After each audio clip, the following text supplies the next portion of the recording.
Indian medical association Sangli आयोजित online कार्यक्रम doctor तुमच्या भेटीला. आजार होऊच नयेत आणि झालेच तर काय करावे याची आमच्या तज्ज्ञ डॉक्टरांकडून अतिशय सोप्या शब्दात आणि तीही घरबसल्या दिलेली माहिती.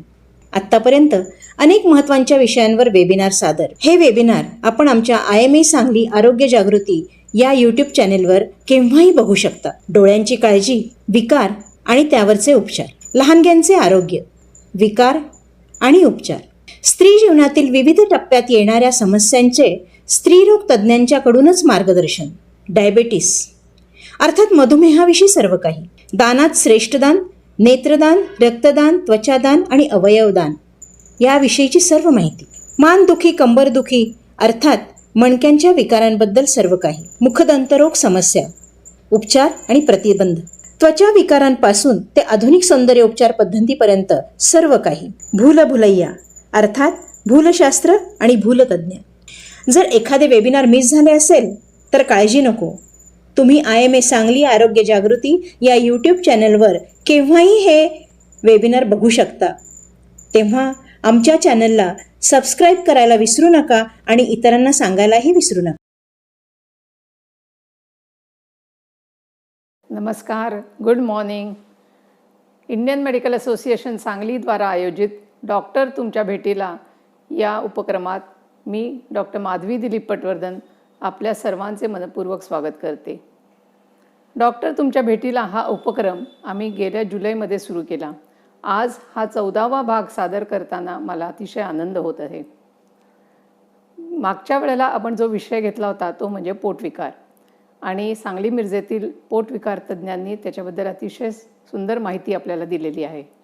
त्याचाच पुढचा भाग म्हणजे यकृतांचे आजार ह्या विषयावर आज आपण माहिती घेणार आहोत. त्यासाठी आपल्याला लाभलेले आहेत सांगली मिरजेतले सुप्रसिद्ध व अनुभवी व ज्येष्ठ पोटविकार तज्ज्ञ डॉक्टर राजेश धरमसी, जे आज समन्वयक म्हणून काम करणार आहेत आणि कावेळीबद्दलही माहिती देणार आहेत. तसेच आणखीन एक अनुभवी व ज्येष्ठ पोटविकार तज्ज्ञ डॉक्टर उदयसिंह पाटील हेही आज सहभागी झालेले आहेत. आजच्या कार्यक्रमात सहभागी झालेले आहेत डॉक्टर अभिमान पवार, डॉक्टर विशाल अकोर्डे, डॉक्टर सुजय कुलकर्णी व डॉक्टर सुधन्वा पाठक. हे सर्व तरुण व तज्ज्ञ डॉक्टर सांगली मिरजेतीलच आहेत. या सर्व डॉक्टरांचे मी अतिशय मनपूर्वक स्वागत करते. प्रत्येक माणसाच्या आयुष्यातले सर्वात मोठी गोष्ट म्हणजे त्याचे शरीर आणि आपले आरोग्य ही आपली फर्स्ट प्रायोरिटी असली पाहिजे. त्यानंतर आपले प्रायोरिटीज असले पाहिजेत आपले कुटुंब, आपले करिअर व व्यवसाय, आणखीन आपले नातेसंबंध. परंतु आपले शरीर जर चांगले नसेल, आपले आरोग्य जर उत्तम नसेल तर या सर्वांचा काहीच उपयोग नाही. त्यामुळे आपले आरोग्य सांभाळणे हे सर्वात महत्त्वाचे आहे. आणि त्यासाठी आपल्याला काय पाहिजे तर योग्य आहार, योग्य व्यायाम, चांगले विचार आणि चांगल्या सवयी. आणि हे सर्व आपण कसं करायचं याचे मार्गदर्शन आपण या कार्यक्रमात देत असतो. डॉक्टर तुमच्या भेटीला या कार्यक्रमात आजार होऊ नये म्हणून काय करायचे व आजार झालाच तर तो आटोक्यात ठेवण्यासाठी काय करायचे याचे मार्गदर्शन अतिशय सोप्या शब्दात आपल्याला दिले जाते. ह्या कार्यक्रमाचे आत्तापर्यंत 13 भाग झालेले आहे. आज हा 14वा भाग आहे. हे सर्व कार्यक्रम आपण IMA सांगली आरोग्य जागृती या यूट्यूब चॅनलवर केव्हाही बघू शकता. तसेच ह्या आपल्या फ्लायरवर जो कॉन्टॅक्ट नंबर दिलेला आहे त्या नंबरवर आपण काही सूचना असतील, काही शंका असतील तर ह्या नंबरवर आपण आम्हाला कॉन्टॅक्ट करू शकता. तरी माझी सर्वांना अतिशय नम्र विनंती आहे की हे जे आरोग्य जनजागृतीचे काम जे आम्ही सुरू केलेले आहे ते जास्तीत जास्त लोकांपर्यंत पोचवावे. आजचा जो आपला विषय आहे तो अतिशय महत्त्वाचा आहे आणि अतिशय कॉमन आहे, ते म्हणजे लिव्हर किंवा यकृताचे आजार. आता आपण नेहमी ऐकतो prevention is better than cure आणि या लिव्हरच्या बाबतीत हे खूपच खरं आहे. त्याचं कारण असं की लिव्हर खराब होण्याचं एक मुख्य कारण आहे ते म्हणजे दारू. हे आपल्या सर्वजण जाणताच, पण दारू न पिणाऱ्यांमध्ये सुद्धा काही वेगळ्या कारणांनी लिव्हर खराब होऊ शकते, तेही आपण आज बघणार आहोत.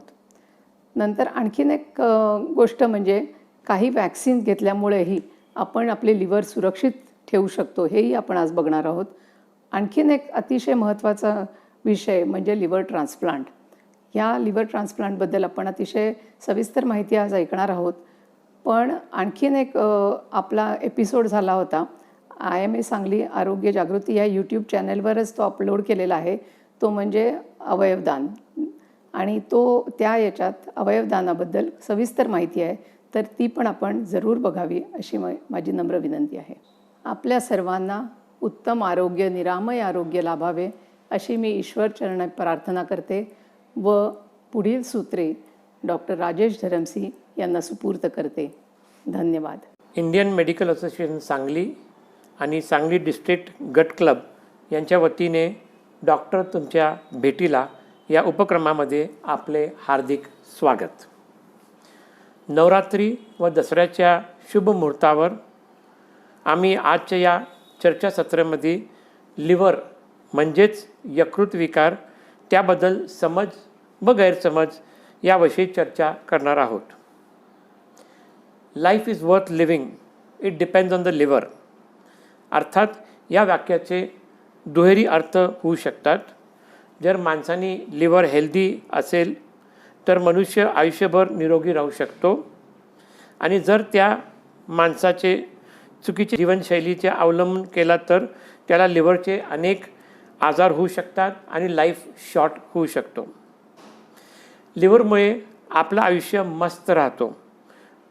म्हणूनच आजच्या या चर्चासत्रामध्ये आपण आयुष्य कसे निरोगी जगावे, त्यासाठी जीवनशैली कशी बदलावी यावर आजचे हेपॅटॉलॉजिस्ट म्हणजेच यकृत विकार तज्ज्ञ आपल्यास मार्गदर्शन करणार आहेत. भरपूर टिप्ससुद्धा देणार आहेत ते. तर 100% फुल अटेन्शननी तयार राहा आणि या हेपॅटॉलॉजिस्टचे ओपिनियन समजून घ्या. निरोगी आयुष्याची गुरुकिल्ली समजून घ्या. या चर्चासत्रामध्ये आम्ही 6 हेपॅटॉलॉजिस्ट म्हणजे लिव्हर तज्ज्ञ आपल्याशी बोलणार आहोत.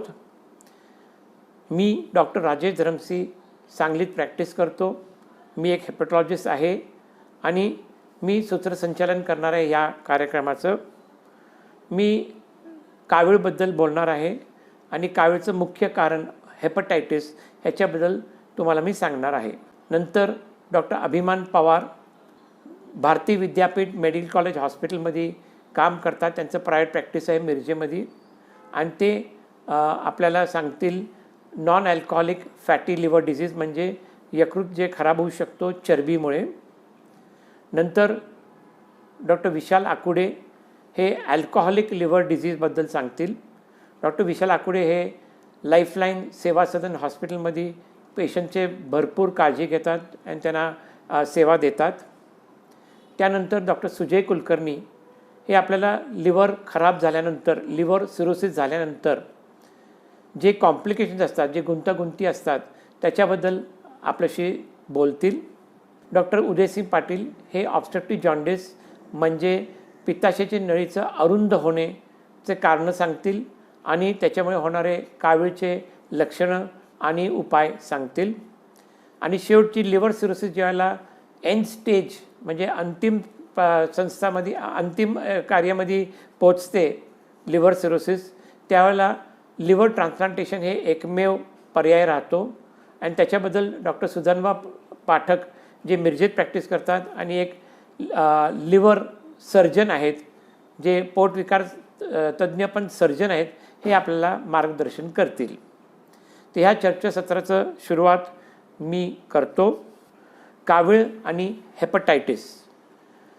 अगोदर समजून घ्या की यकृत आणि पित्ताशयाचे कार्य काय आहेत. यकृत अन्नाचे पचन करण्यास मदत करते. यकृत चरबी आणि जीवनसत्व साठवते. यकृत प्रथिने, रक्त गोठण्याचे घटक आणि वाहतूक रेणू बनवते. यकृत पित्ताद्वारे विषारी पदार्थ उत्सर्जित करते आणि पित्ताशय पित्त साठवते आणि अन्न घेतल्यानंतर ते पित्त नलिकाद्वारे लहान आतड्यात पित्त पोचवते आणि त्यानंतर पाचनक्रिया सुरू होतो. कावीळ म्हणजे काय? कावीळ म्हणजे त्वचा आणि डोळे पिवळे होणे. हे रक्त आणि शरीराचे ऊतीमध्ये बिलिरुबिन नावाचा पदार्थाचं वाढीमुळे होतो. बिलिरुबिन हे एक पिवळं रंगद्रव्य आहे जे यकृतातील मृत लाल रक्तपेशी म्हणजे RBCच्या विघटनाने तयार होते. रक्तातून यकृताकडे आणि शरीराबाहेर बिलिरुबिनचं हालचालीमध्ये व्यत्यय आणणाऱ्या कोणत्याही स्थितीमुळे कावीळ होऊ शकतो. कावीळ हे यकृताचे आजाराचे लक्षण आहे आणि मूळ कारणाचे उपचारानंतर ते कमी होऊ शकतो. बऱ्याच लोकांची गैरसमज आहे की कावीळमुळे लिव्हर डॅमेज होतो, लिव्हर खराब होतो. असं नाही आहे, पण कावीळ हे होतो लिव्हरला सूज किंवा लिव्हरला डॅमेज झाल्यानंतर. कावीळ लिव्हर डॅमेज करत नाही. कावीळचे लक्षणं: त्वचा आणि डोळे पिवळे होणे, राखाडी रंगाचे मळ असणे, गडद पिवळ्या रंगाची लघवी आणि त्याच्याबरोबर पोटात दुखणे, मळमळ, उलट्या, भूक न लागणे आणि ताप येणे हे असू शकतात. कावीळ होण्याचे कारणं आपण त्याचे 3 टप्पे करू शकतो.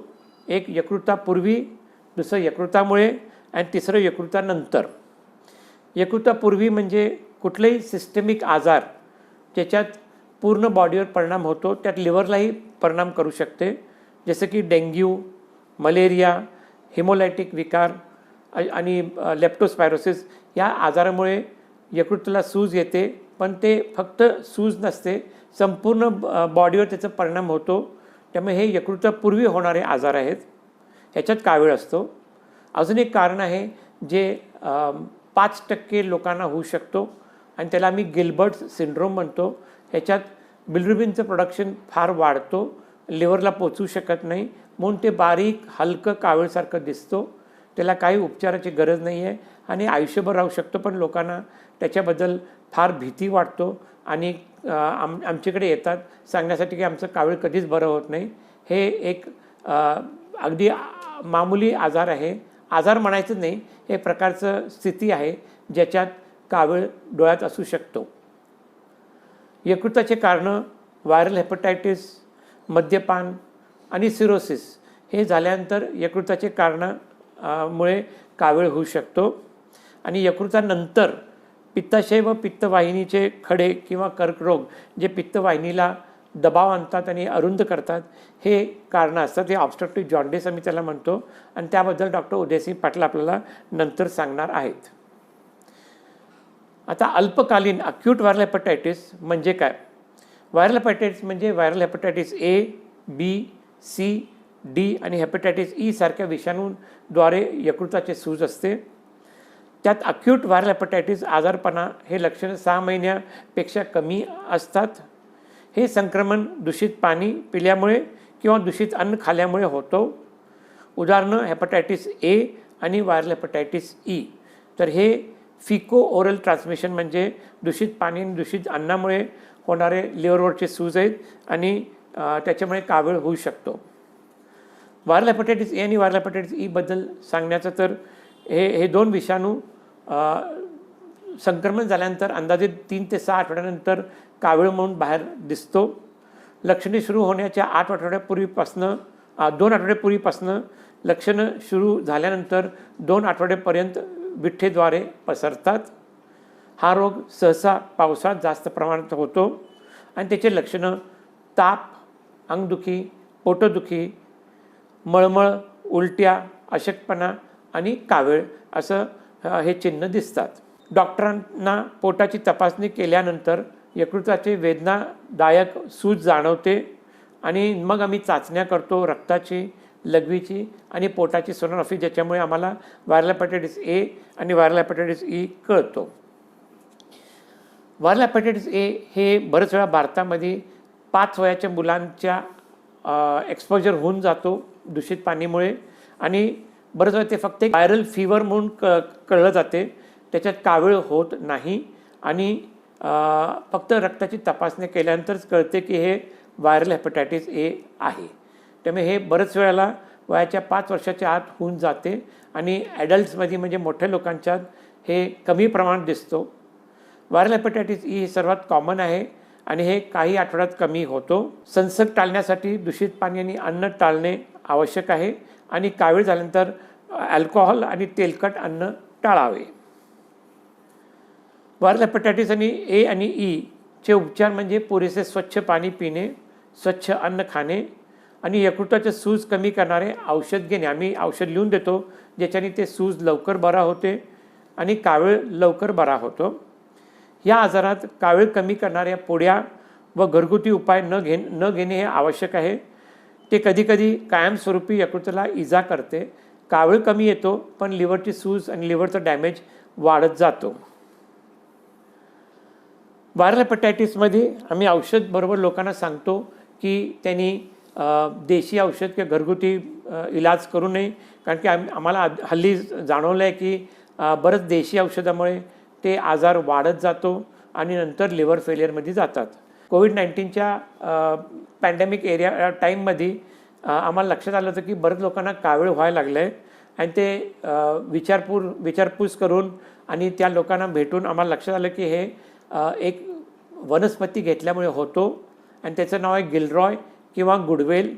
आणि बरंच कॉन्ट्रोवर्सी झालेले आहेत ह्या गुडवेल आणि गिलरॉयबद्दल, पण आमचं मान्य आहे की गुडवेल किंवा गिलरॉयमुळे व्हायरल हेपॅटायटिस होऊ शकतो आणि हे ड्रग इंड्यूस लिव्हर इंजरी कधीकधी फार धोकादायक असू शकतो. दीर्घकालीन क्रॉनिक व्हायरल हेपॅटायटिस आजारपणाचे लक्षणं 6 महिन्यापेक्षा अधिक काळ असतात. उदाहरणे व्हायरल हेपॅटायटिस बी आणि व्हायरल हेपॅटायटिस सी.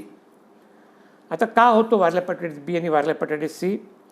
असुरक्षित संभोगामुळे, वापरलेले सुया परत वापरल्यामुळे, पण सर्वात महत्त्वाचं म्हणजे संक्रमित आईपासून बाळाला बाळपणतनाच्या दरम्यान हे व्हायरल हेपॅटायटिस बी किंवा व्हायरल हेपॅटायटिस सी हे पास होऊ शकतो आणि बाळाला नंतर व्हायरल हेपॅटायटिस बी आणि सी मुळे लिव्हर डिसीज होऊन, क्रॉनिक लिव्हर डिसीज होऊन लिव्हर फेलियरमध्ये जाऊ शकतात. दीर्घकालीन व्हायरल हेपॅटायटिसमुळे यकृताचं सिरोसिस, यकृताला कायमस्वरूपी इजा होणे याला सिरोसिस म्हणतात. आणि हे लिव्हर सिरोसिस झाल्यानंतर फार काय आपण करू शकत नाही या लोकांसाठी, कारण त्यांचे कॉम्प्लिकेशन्स, गुंतागुंती बराच वाढते आणि हेपॅटायटिस बी आणि हेपॅटायटिस सीमुळे हे त्रास लोकांना होऊ शकतो आणि इव्हन कर्करोग देखील होऊ शकतो. त्यामुळे व्हायरल हेपॅटायटिस बी, व्हायरल हेपॅटायटिस सी होऊ नये त्याच्यासाठी दक्षता घेणे आणि झालं तर लवकर त्याचा इलाज करणे आणि घरचे सर्व लोकांचं चेकिंग करणे की आणि कोणाला घरच्या लोकांना हेपॅटायटिस बी किंवा सी असेल तर त्यांना लवकरात लवकर उपचार करणे हे त्याचं महत्त्वाचं भाग आहे. यकृताचे सिरोसिसची लक्षणे कावीळ, अशक्तपणा, पोटात पाणी साठल्यामुळे पोटाचं घेर वाढणे, रक्ताचे उलट्या होणे आणि यकृताचं काम कमी असल्यामुळे शुद्धीवर परिणाम होणे आणि बेशुद्धपर्यंत जाऊ शकतात हे लोक. तर हे सिरोसिस एक भयंकर आजार आहे आणि त्याचं उपचाराबद्दल डॉक्टर सुजय कुलकर्णी आपल्याला सांगतीलच की कसं ट्रीटमेंट देतात. दीर्घकालीन व्हायरल हेपॅटायटिसमुळे आम्ही चाचण्या करतो रक्ताचे, लघवीचे, यकृत इलास्टोग्राफी, लिव्हर स्कॅन म्हणतो आम्ही, आणि पोटाची सोनोग्राफी.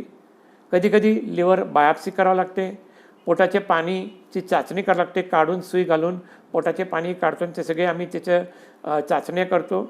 आणि कधीकधी रक्तवाहिनी फुटल्यानंतर रक्तस्राव होऊ शकतो, तर त्याच्यात गॅस्ट्रोस्कोपी आणि त्याचे पुढची ट्रीटमेंट आम्ही करतो, ज्याच्याने रक्तवाहिनी बंद होऊ शकतात आणि परत रक्तप्रवाह होऊ नये याची आम्ही काळजी घेऊ शकतो. दीर्घकालीन व्हायरल हेपॅटायटिस म्हणजे क्रॉनिक व्हायरल हेपॅटायटिसमध्ये सुरक्षित लैंगिक संबंध, वापरलेले इंजेक्शन व सुया न वापरणे आणि सर्वात महत्त्वाचं म्हणजे हेपॅटायटिस बीमध्ये लस वापरणे. हेपॅटायटिस बी हे आजार आहे जे प्रिव्हेंटेबल आहे.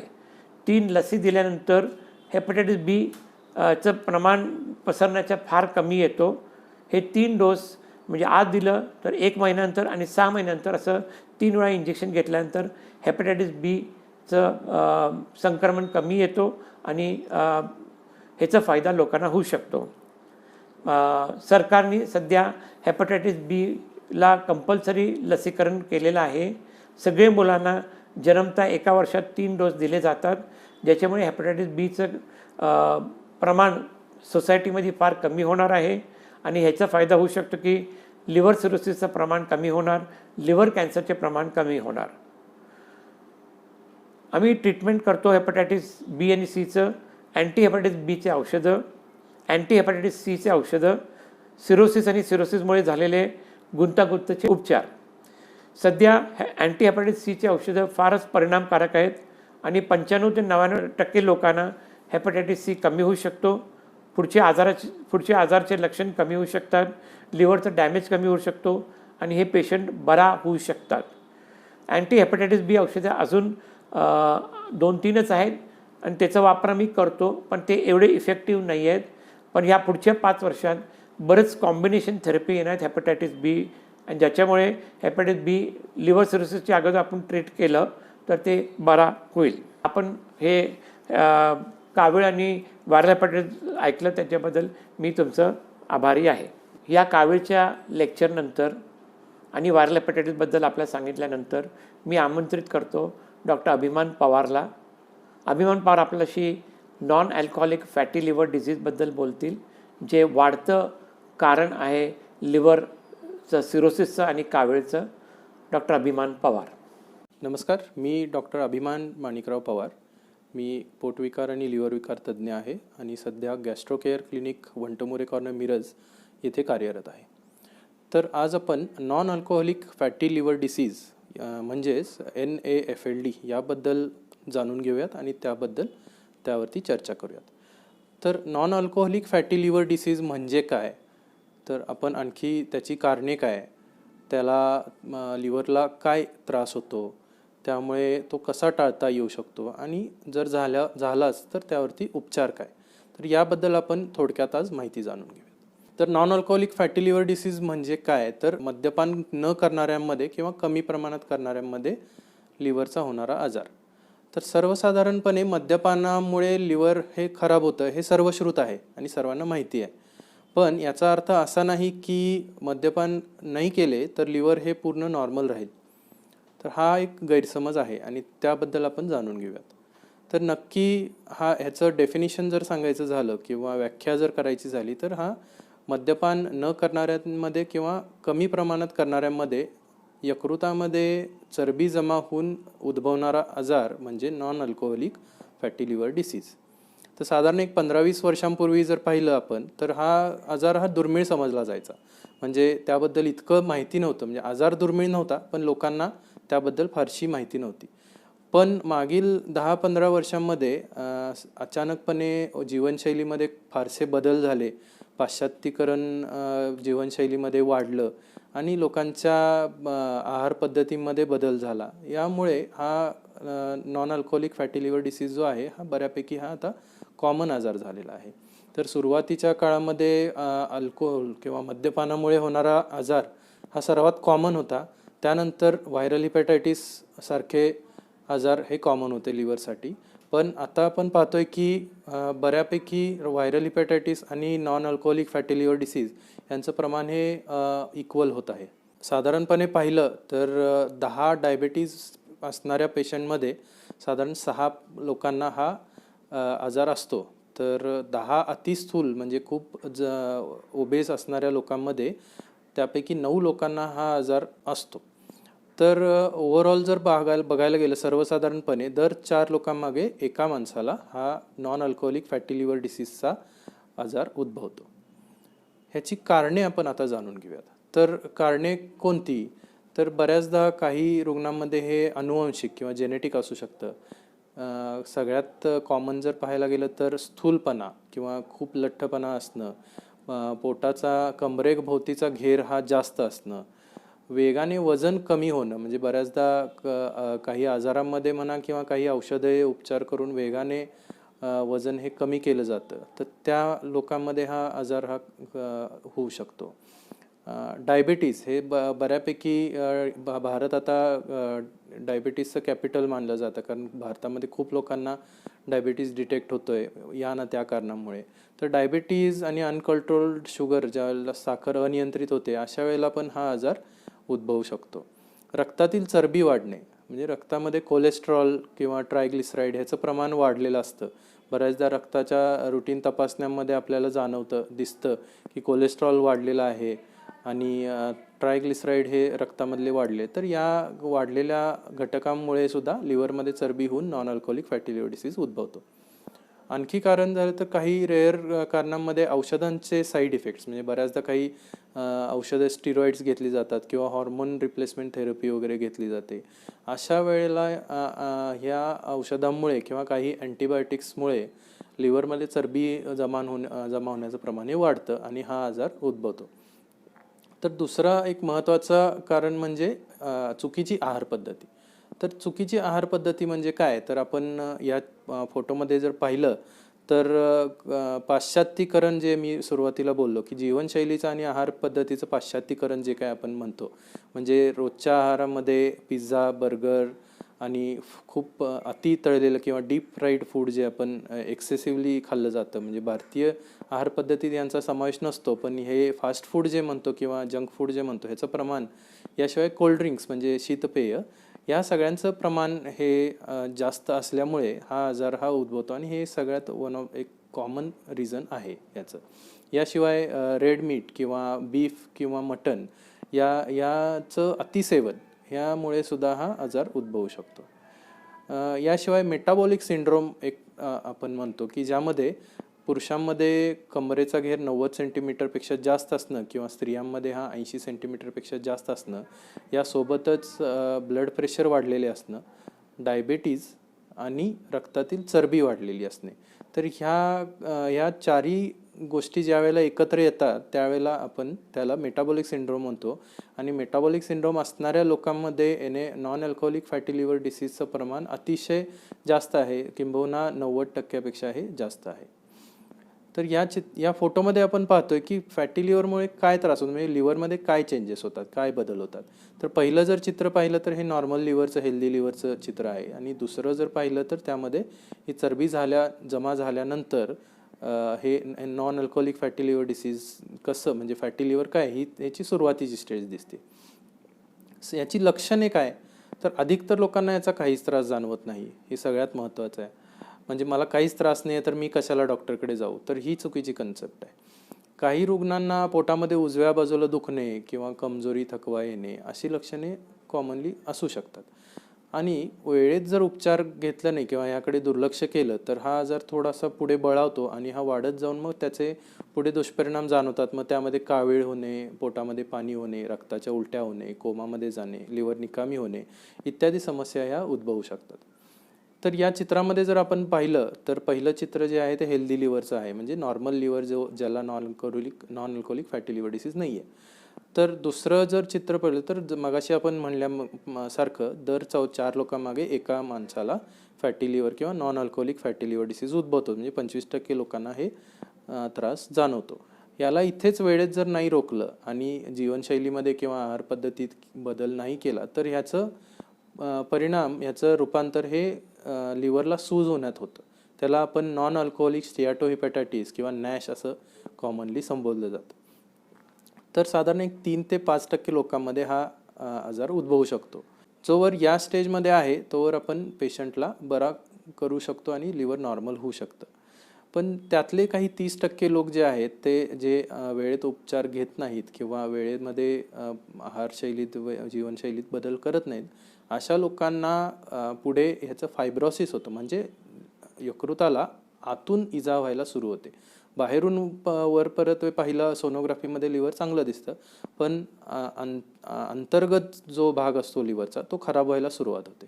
आणि यातले 20% लोक जे आहेत त्यांना लिव्हर पूर्णपणे खराब होतं, ज्यावेळेला त्याला आपण सिरोसिस असं म्हणतो. आणि त्यावेळेला ही स्टेज ही रिव्हर्सिबल नसते, अजिबात त्याला नॉर्मल करता येत नाही. तर हे झाले साधारणपणे लिव्हरचे stages, non alcoholic fatty liver डिसीजचे पुढच्या स्टेजेस. तर हा टाळायचा कसा, तर सर्वसाधारण पाहता हा आजार टाळण्यासाठी आणि झाल्यावरती त्याचा उपचार यासाठी ह्या 3 गोष्टी महत्त्वाच्या असतात. त्या म्हणजे आहारमध्ये बदल, व्यायाम आणि रक्तातील साखरेचं नियंत्रण. तर हे जर योग्य पद्धतीनं पाळलं तर हा आजार हा टाळता येऊ शकतो.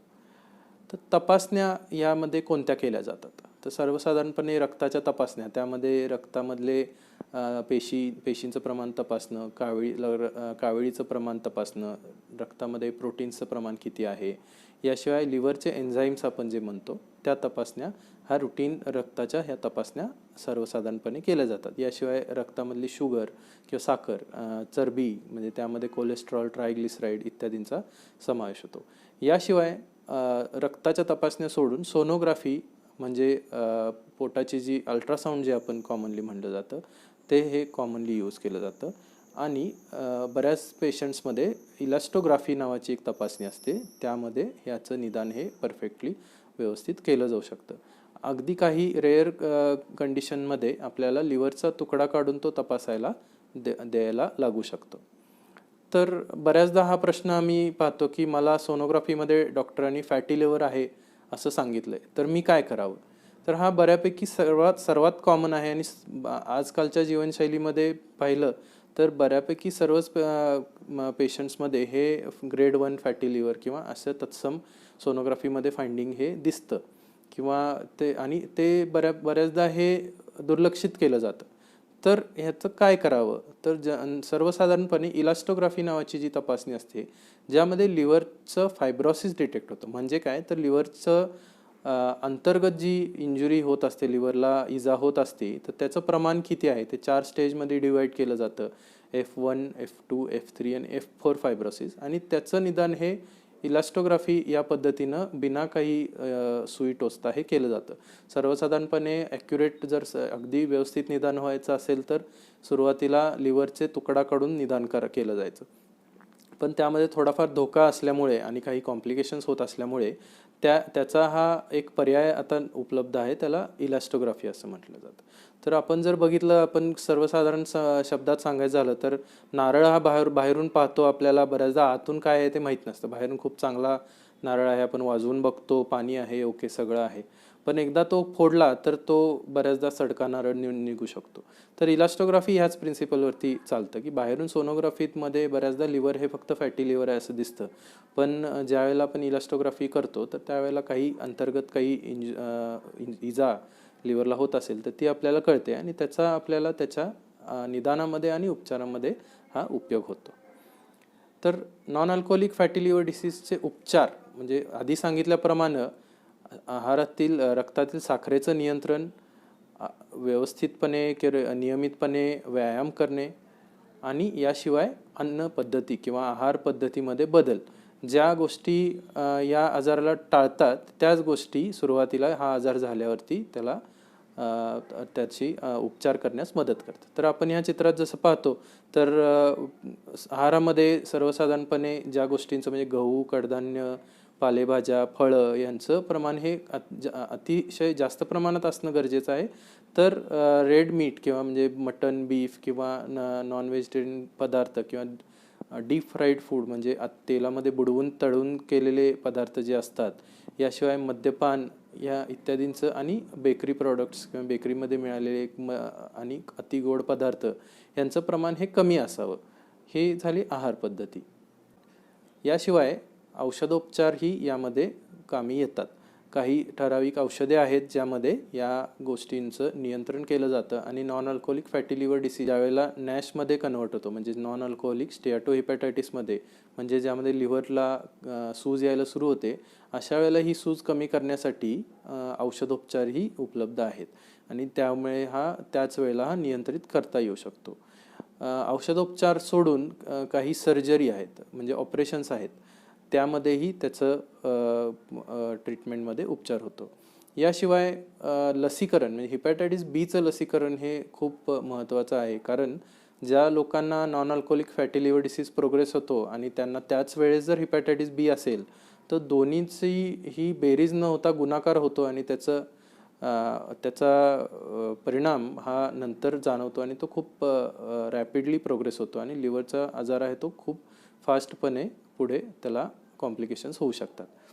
तसेच मद्यपान हे संपूर्णपणे टाळणे खूप महत्त्वाचं आहे. Especially non alcoholic fatty liver disease पेशंट्समध्ये सेफ लिमिट मद्यपानाची काहीच नाही आहे. तर पेशंट ज्यांना non alcoholic fatty liver disease असेल आणि किंवा त्याची पुढची स्टेज असेल, मग ते नॅश असू दे किंवा सिरोसिस असू दे, तर अशा पेशंटनी मद्यपान हे 100% टाळणे हे गरजेचं असतं. तर सर्जरी आपण जे बोललो, सर्जरी म्हणजे ह्यामध्ये बेरियाट्रिक सर्जरी म्हणजे वजन कमी करण्याच्या सर्जरी ऑपरेशन्स हे उपलब्ध आहेत. यामध्ये काय केलं जातं तर काही पेशंटमध्ये जठराचा काही भाग हा कापून वेगळा केला जातो. काही पेशंट्समध्ये जठरामध्ये एक बायपास तयार केलं जातं. तर काही पेशंटमध्ये जठरामध्ये क्लिप्स लावल्या जातात की जेणेकरून जठराचा आकार हा कमी होऊन भूक कमी लागते आणि त्यानं आहाराचं प्रमाण कमी होतं आणि वजन कमी होण्यास मदत होतं. सर्जरीशिवाय काही एंडोस्कोपिक पद्धतीही उपलब्ध आहेत, ज्याच्यामध्ये एक प्रकारचं एक बलून फुगवला जातो आणि जो पोटामध्ये सोडला जातो की जेणेकरून जठराचं जो आकारमान आहे ते कमी होतं आणि त्याच्यामुळे पेशंटचा इंटेक कमी होतो आणि हळूहळू त्याची भूक कमी होऊन हळूहळू त्याचं वजन उतरायला मदत होते. जसं वजन उतरेल तसं चरबीचं प्रमाण कमी होतं. जसं चरबी उतरेल तशी रक्तातली चरबी कमी होते, त्यानंतर लिव्हरमधली चरबी कमी होते आणि त्याचा हा अतिशय सुंदर परिणाम हा दिसून येतो. तर हे झाले एंडोस्कोपी रिलेटेड. ह्या बलूनशिवाय एंडोस्कोपीनेही पोटाचा आकार हा कमी केला जातो. बऱ्याचदा काही उपचार पद्धती आहेत की ज्याच्यामुळे एंडोस्कोपीच्या सहाय्याने जठरामध्ये बऱ्याचशा सुचर्स घेतले जातात आणि जठराचा हा आकार हा कमी केला जातो, ज्यामुळे पुन्हा तेच इफेक्ट जे सर्जरीने जे इफेक्ट्स येतात तेच परिणाम आपल्याला एंडोस्कोपीनेही तितकेच सुंदर परिणाम सर्जरी न करता हे दिसू शकतात. तर आजच्या बोलण्याचा सारांश हा की non alcoholic fatty liver disease म्हणजे NAFLD हा खूप कॉमन आजार आहे आणि खूप दुर्लक्षित केला जातो. मद्यपान केले नाही म्हणजे लिव्हर खराब होत नाही हा अतिशय चुकीचा समज आहे. जीवनशैलीचे पाश्चात्तीकरण, व्यायामाचा अभाव, डायबिटीज आणि रक्तामध्ये चरबीचं प्रमाण वाढणं हे सर्वात महत्त्वाचे कारणं आहेत. याशिवाय मेटाबॉलिक सिंड्रोम हाही महत्त्वाचं कारण आहे. आणि NAFLDचं निदान जर वेळेत झालं तर पुढील दुष्परिणाम हे नेहमी टाळता येऊ शकतात. त्यामुळे आहाराकडे, वजनाकडे आणि जीवनशैलीकडे हे कधीही दुर्लक्ष करू नये. जरी तुम्हाला हा non alcoholic fatty liver disease असेल तर त्याचे तुम्हाला काही लक्षणे जाणवत नाहीत. त्यामुळे जर तुम्ही स्थूल असाल किंवा तुम्हाला डायबिटीज असेल किंवा तुमचे रक्तामध्ये चरबीचं निदान जास्त असेल तर अशा वेळेला या तपासण्या करून आपल्याला त्याचं निदान करता येतं आणि त्याला टाळता येऊ शकतं आणि असेल तर त्याला उपचार पद्धतीही करू शकतो. नॉन अल्कोहोलिक फॅटी लिव्हर डिसीजबद्दल मी तुम्हाला जी काही माहिती दिली त्याचा तुम्हाला दैनंदिन जीवनामध्ये नक्कीच उपयोग होईल आणि त्याचा फायदा होईल याची मी अपेक्षा व्यक्त करतो. IMA सांगली यांच्या वतीने डॉक्टर तुमच्या भेटीला हा जो कार्यक्रम राबवला जात आहे तो अतिशय स्तुत्य कार्यक्रम आहे. धन्यवाद. धन्यवाद डॉक्टर अभिमान पवार. यानंतर पुढचं टॉपिक आहे हे दारूमुळे होणारा यकृत विकार आणि दारूमुळे होणाऱ्या यकृत विकारमुळे बाकी काय काय कॉम्प्लिकेशन्स होऊ शकतात, गुंतागुंती होऊ शकतात, याबद्दल आपल्याला सांगतील डॉक्टर विशाल आकुडे. आणि मी आमंत्रित करतो डॉक्टर विशाल आकुडेंना दारू, मद्यपानबद्दल आणि लिव्हर विकार काय होतो त्याच्याबद्दल सांगण्याचं. नमस्कार, मी डॉक्टर विशाल आकुडे. मी गॅस्ट्रोएंट्रोलॉजिस्ट आहे सेवा सदन हॉस्पिटल मिरजमध्ये. आजचा विषय आहे दारू पिण्यामुळे होणारे यकृताचे आजार. माणसांना एकच यकृत असतो. खाल्लेले सर्व पदार्थ पचण्यासाठी यकृतात जातात. दारू एक विषारी पदार्थ आहे. यकृत दारू नष्ट करण्याचं काम करतो. नष्ट करण्याच्या प्रक्रियेमध्ये खूप वेळा खराब विषारी रसायने तयार होतात आणि या रसायनामुळे यकृत आपला खराब होतो. 70% नुकसान होईपर्यंत सहसा कोणतेही लक्षणे दिसत नाही आणि जेव्हा लक्षणे दिसतात तेव्हा सहसा खूप उशीर झालेला असतो. भारतामध्ये दारू पिणाऱ्यांची संख्या आजकाल वाढत चालली आहे. त्याचं कारण म्हणजे खूप वेळा वेस्टर्न इन्फ्लुएन्समुळे, म्हणजे बाहेरच्या देशाच्या इन्फ्लुएन्समुळे खूप लोक दारू पित आहेत. दिवसेंदिवस तणावही माणसांमध्ये वाढत चाललेला आहे आणि त्यामुळे खूप लोक दारूचा आधार घेतात आणि आजकाल समाजामध्ये दारू पिणे हे ॲक्सेप्टेबल होत चाललेलं आहे. तर दारू पिणे हे ॲक्च्युली एक साखळी प्रतिक्रिया आहे. एक माणूस एक एक्सपेरिमेंट म्हणून दारू प्यायला चालू करतो, मग हळूहळू ते दारूची सवय लागते आणि त्यामध्ये त्याला टॉलरन्स डेव्हलप होतो. टॉलरन्स म्हणजे त्याला दारू पिण्याची सवय लागते आणि सेम किक भेटण्यासाठी जास्तीत जास्त दारू त्याला लागायला लागते. त्यामुळे त्याला साईड इफेक्ट्स त्याचे जाणवायला लागतात.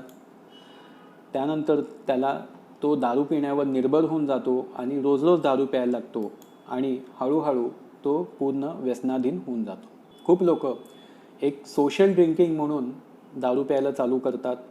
तसे त्यांचे फ्रेंड सर्कलही तसंच डेव्हलप व्हायला लागतो आणि फ्रेंड्सच्या दबावामुळे, पीअर प्रेशरमुळे ते रोज रोज दारू प्यायला लागतात आणि हळूहळू ते व्यसनाधीन होऊन जातात. खूप लोक मानसिक तणाव किंवा डिप्रेशन असल्यामुळे दारूचा सहारा घेतात. पण दारू हे काय त्याच्यावर सोल्युशन नाही आहे. दारू पिण्यामुळे मानसिक आजार अजून जास्त वाढतो आणि मानसिक तणावामुळे लोक अजून जास्त दारू पितात आणि यामुळे खूप वेळा फॅमिली प्रॉब्लेम्स येतात आणि फॅमिली प्रॉब्लेम्समुळे तणाव वाढतो आणि लोक जास्त दारू प्यायला लागतात. तर ही साखळी प्रतिक्रिया आहे. त्याचा शेवट काय आहे? शेवट म्हणजे ऑलमोस्ट सगळ्यांमध्ये इकॉनॉमिक बर्डन किंवा आर्थिक भुर्दंड वाढतो, कुटुंबाचा नाश होतो आणि खूप वेळा आपली लहान मुलंसुद्धा तीच सवय जोपासतात आणि पुढची पिढीसुद्धा खराब होते. तर सुरक्षित मद्यपान असे काय आहे का? तर ही चुकीची संकल्पना आहे. सुरक्षित मद्यपान असे काही नाही आहे. आपण बघितलो तर एका बिअरमध्ये 5 ते 8% प्रमाणामध्ये प्युअर अल्कोहोल असतं.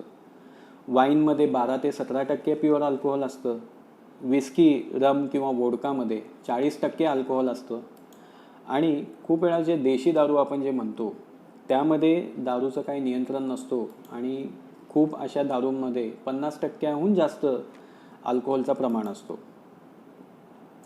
जरी बियर आणि वाईनमध्ये प्युअर अल्कोहोलचा प्रमाण कमी असेल तरी पण भारतामध्ये सरासरी लोक एका वेळेस 2 बियरच्या बाटल्या पितात किंवा अर्धी वाईनची बॉटल पितात. म्हणजे 2 बियरच्या बाटल्या आणि अर्धी वाईनची बॉटल म्हणजेच 90 ml दारू प्युअर विस्की किंवा रम पिल्यासारखं होतो आणि सगळ्यांमुळे यकृताला सेम परिणाम होतो. त्यामुळे सुरक्षित मद्यपान असे काही नाही आहे. सगळे दारू सारखे असतात. भारतामध्ये यकृत खराब होण्याचा मुख्य कारण म्हणजे दारूचं व्यसन. दारू पिणे आणि यकृताच्या आजारामध्ये जटिल संबंध आहे. खूप लोक सर्वात जास्त मद्यपान करतात त्यांना खूप वेळा यकृताचा आजार होत नाही आणि खूप लोक जे एकदम माफक प्रमाणामध्ये मद्यपान करतात त्यांनाही यकृताचा आजार होऊ शकतो. आजकाल महिलांमध्ये व्यसनाची संख्या वाढत चाललेली आहे. खूप महिला दारू पित आहेत. महिलांमध्ये दारू पिल्यामुळे यकृताचा आजार होण्याची शक्यता जास्त असते पुरुषांपेक्षा. महिलांमध्ये कमी प्रमाणामध्ये जरी सुद्धा काही महिला दारू पितात त्यांनाही यकृताचा आजार होऊ शकतो. त्याशिवाय जे गरोदर महिला आहेत ते जर दारू पित असतील प्रेग्नन्सीमध्ये तर त्यांच्या मुलांमध्ये खूप गंभीर आजार होण्याची शक्यता असते. महिलांमध्ये सतत दारू पिल्यामुळे प्रजनन क्षमतेवर असर होऊ शकतं, त्यांना बंधकोश होऊ शकतो. त्याशिवाय जे प्रमाणापेक्षा ज्यांचं वजन जास्त आहे किंवा जे लठ्ठ आहेत त्यांना यकृताचा आजार होण्याची शक्यता इतरांपेक्षा जास्त असते. त्याशिवाय ज्यांना हेपॅटायटिस सी यकृताचे आजार होण्याची शक्यता जास्त असते. तर आपल्याला दारूमुळे यकृताचा आजार होतोय त्याची लक्षणे कोणती? तर कावीळ म्हणजे डोळे किंवा त्वचा पिवळी होणे. पण सगळ्यांनाच कावीळ होते असं नाही आहे. खूपदा यकृताच्या आजारामध्ये सौम्य सिम्पटम्स असू शकतात, जसे भूक न लागणे, मळमळ आणि उलटी होणे, ओटीपोटात दुखणे, ताप किंवा जास्त थकवा किंवा अशक्तपणा वाटणे हे पण यकृताच्या आजाराचे चिन्ह असू शकतात. गंभीर आजारामध्ये रक्ताच्या उलट्या होऊ शकतात, पोटामध्ये पाणी जमा होऊ शकतं, पायामध्ये किंवा चेहऱ्याला सूज येऊ शकते. खूप लोक दारू पिऊन लवकर किक बसावं म्हणून उपाशीपोटी दारू पितात. त्यामुळे जवळजवळ 60 ते 70% दारू पिणारे कुपोषित असतात आणि ज्यांना कुपोषण आहे त्यांना दारूमुळे गंभीर आजार होण्याची शक्यता जास्त असते. तर दारू पिल्यामुळे आपल्या यकृताला इजा होती आहे याचे काय निदान कसे लावतो? तर काही रक्तचाचण्या आपल्याकडे आहेत ज्याने आपण त्याचा शोध लावू शकतो. काही लोकांमध्ये यकृताचा अल्ट्रासाऊंड सोनोग्राफी करून आपण त्याचा शोध लावू शकतो. CT स्कॅन किंवा MRI करून त्याचा शोध लावू शकतो.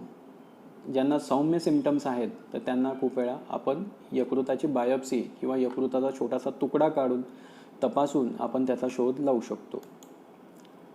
उपचारामध्ये वेळेचा खूप जास्त महत्त्व आहे. यकृत दारू पिल्यामुळे काय लगेच 1-2 दिवसात खराब होत नाही.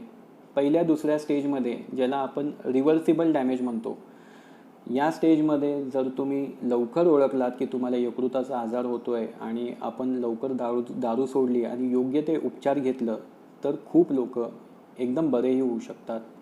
पण निदानामध्ये उशीर झाल्यास, ओळखण्यामध्ये उशीर झाल्यास आणि तुम्हाला इररिव्हर्सिबल जर यकृताचा आजार झाला असेल तर मग खूप कमी लोक उपचारांनी बरे होतात आणि खूप लोकांना लिव्हर बदली किंवा लिव्हर ट्रान्सप्लांट सर्जरी लागते.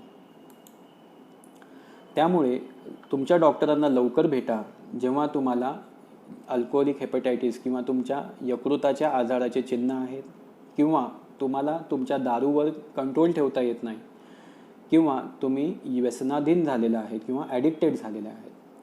तर व्यसनाधीन तुम्ही जर दारूला झाले असेल तर ते कसे ओळखायचे?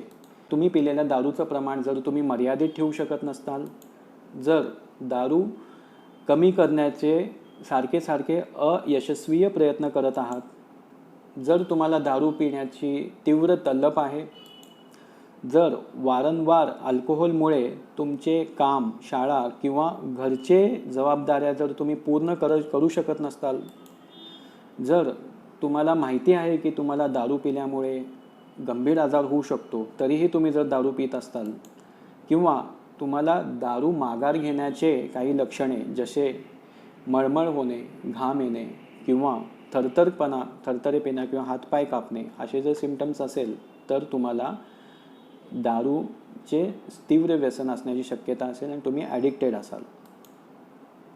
त्यामुळे तुम्ही लवकर ओळखा, कुटुंब आणि मित्रांची मदत घ्या दारू सोडण्यामध्ये आणि डॉक्टरांची मदत घ्या दारू लवकर सोडण्यामध्ये. दारूमुळे होणाऱ्या यकृताच्या आजारामध्ये काही उपचार उपलब्ध आहे. दारू बंद करण्यासाठी काही मेडिसिन्स आपल्याकडे आहेत ज्याने आपण लवकर माणसाची दारू सोडू शकतो. दारू बंद केल्यामुळे जे विड्रॉल सिम्पटम्स येतात त्यावर आपल्याकडे इलाज आहे. त्यावर आपण काही मेडिसिन्स देऊन ते सिम्पटम्स लवकर कंट्रोल करू शकतो. देशी उपचार शक्यतो टाळा. देशी उपचार म्हणजे जे काही लोक आपल्याला यकृताचा आजार आहे किंवा कावीळ झाला आहे म्हणून जे जडीबुटी काही गोष्टी जे पुड्या वगैरे घेतात कुणाचं ऐकून, तर ते शक्यतो टाळा. कारण जर तुम्हाला यकृताचा ऑलरेडी आजार असेल आणि त्यावर तुम्ही ते औषधं घेतले तर तुमचा आजार वाढण्याची शक्यता असते आणि तुम्हाला गंभीर आजार होण्याची शक्यता असते. पौष्टिक अन्नाचा खूप महत्त्व आहे याच्या उपचारामध्ये. यकृत खराब झाल्यानंतर शरीरामध्ये खूप सारे मायक्रोन्यूट्रियंट्स किंवा प्रोटीन्स बनत नाही आणि हे पुरेसे आपल्या आहारातून घेणे खूप गरजेचं आहे. गंभीर रोगामध्ये आपल्याला काही लोकांमध्ये स्टिरॉइड द्यावं लागतात आणि ज्यांना जर मेडिसिन्सनी जर कंट्रोल होत नसेल तर खूप वेळा आपल्याला लिव्हर ट्रान्सप्लांटही करावं लागू शकतो. पौष्टिक आहाराचा खूप जास्त महत्त्व आहे याच्या यकृताच्या आजारामध्ये. पौष्टिक आहार घेणे खूप इम्पॉर्टंट आहे. प्रोटीन अंड्यामधून किंवा व्हेजिटेबल प्रोटीन घेणे खूप महत्त्वाचे आहेत. खूप लोकांना गैरसमज असते की अंड्याने कावीळ वाढतं आणि खूप लोक अंडी खात नाही त्यामुळे कावीळ असताना, तर हे खूप गैरसमज आहे. अंडी हे प्रोटीनचा खूप इम्पॉर्टंट सोर्स आहे आणि ते काविळीमध्ये सुद्धा तुम्ही घेऊ शकता आणि चांगल्या प्रकारे प्रोटीन घेतल्याने तुमचा आजार लवकर बरा होऊ शकतो. तर आपल्या आजच्या विषयामध्ये महत्त्वाचे मुद्दे मला सांगायचे म्हणजे अल्कोहोल हे दारू पिणे हे कोणत्याही सामाजिक, कौटुंबिक किंवा मानसिक समस्यांचा सोल्युशन नाही आहे. दारू पिणे हे फक्त विनाशाकडेच नेत असते. सुरक्षित मद्यपान किंवा सुरक्षित दारू असा अस्तित्वात नाही आहे. सगळ्या प्रकारची दारू सारखी असते. सहसा दारू पिल्यामुळे जेव्हा यकृत खराब होतो त्याचे लक्षणं सहसा खूप उशिरा येतात. त्यामुळे चांगल्या परिणामासाठी तुम्हाला जर यकृताचा आजार असेल तर लक्षणे लवकर ओळखा, उपचार लवकर घ्या आणि दारू सोडवण्यासाठी लवकरात लवकर आपल्या मित्रांची, कुटुंबांची किंवा डॉक्टरांची मदत घ्या. डॉक्टर तुमच्या भेटीला हे IMA सांगलीचा संकल्प आहे. त्या माध्यमातून मला माझ्या पेशंट्सकडे लवकर पोचता आलं, त्यासाठी मी IMA सांगलीचा धन्यवाद देतो. धन्यवाद डॉक्टर विशाल आकुडे.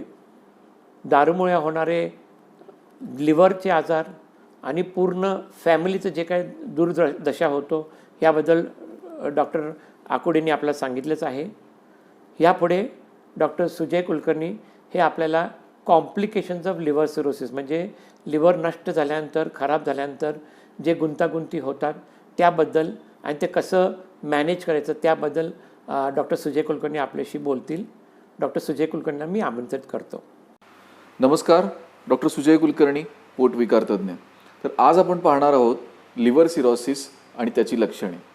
काय असतं लिव्हर सिरोसिस? तर या स्लाईडमध्ये तुम्ही पाहू शकता की विविध कारणांमुळे जे हेल्दी यकृत असतं किंवा लिव्हर असतं त्याच्यामध्ये फायब्रोसिस होऊन ते कठीण बनतं आणि या कठीण बनण्याचा परिणाम लिव्हरच्या वेगवेगळ्या फंक्शनवरती होतो, म्हणजे लिव्हरच्या वेगवेगळ्या कार्यांवरती होतो. काय काय असतात कार्य? तर सर्वसाधारणपणे सांगायचं झालं तर काही महत्त्वाचे पदार्थ शरीरात तयार करणे किंवा काही महत्त्वाचे पदार्थ शरीराबाहेर टाकणे आणि लिव्हरमधील जे महत्त्वाचं सगळ्यात आहे ते रक्ताभिसरण. तर ह्या लिव्हरची जी महत्त्वाची ही कामं आहेत, तर त्या कामांवर या लिव्हरच्या परमनंट चेंजेस जे लिव्हरमध्ये होतात त्याचा परिणाम होतो आणि त्याच्यामुळं जे काही आजार संभवतो त्याला लिव्हर सिरोसिस असं म्हटलं तर फारसं वावगं ठरणार नाही. तर काय असतात लिव्हर सिरोसिस? कशामुळे होतो हा? तर सर्वसाधारण कारणं आपण पाहू तर दारूचे सेवन जर 20 ते 40 ग्रॅम दारू जर तुम्ही 10 वर्षापेक्षा जास्त पीत असाल तर त्यामुळे लिव्हरवरती परमनंट चेंजेस हे संभवतात आणि लिव्हर सिरोसिस होऊ शकतो.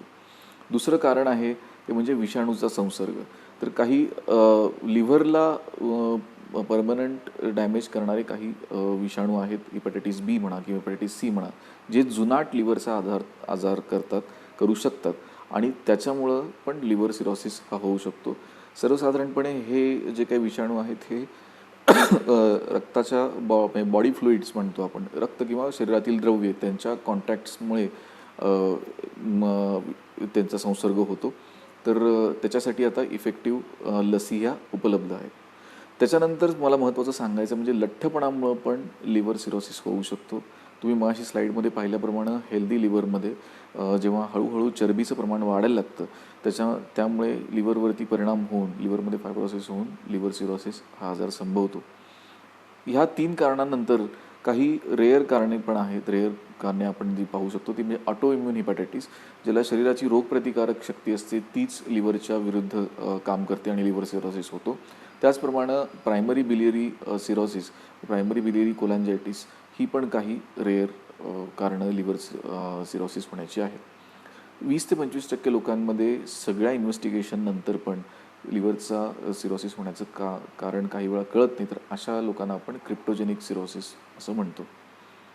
जर आपण आत्ता कारणं पाहिली तर या स्लाईडमधनं मला हे सांगायचं की मेजॉरिटी कारणं जी महत्त्वाची मोठी जी कारणं आहेत ती म्हणजे दारूचे सेवन आणि व्हायरल इन्फेक्शन. तर साधारणपणे 75% जी कारणं आहेत ती प्रिव्हेंटेबल आहेत, म्हणजे ज्यांना आपण लिव्हर सिरोसिस प्रिव्हेंट केला जाऊ शकतो.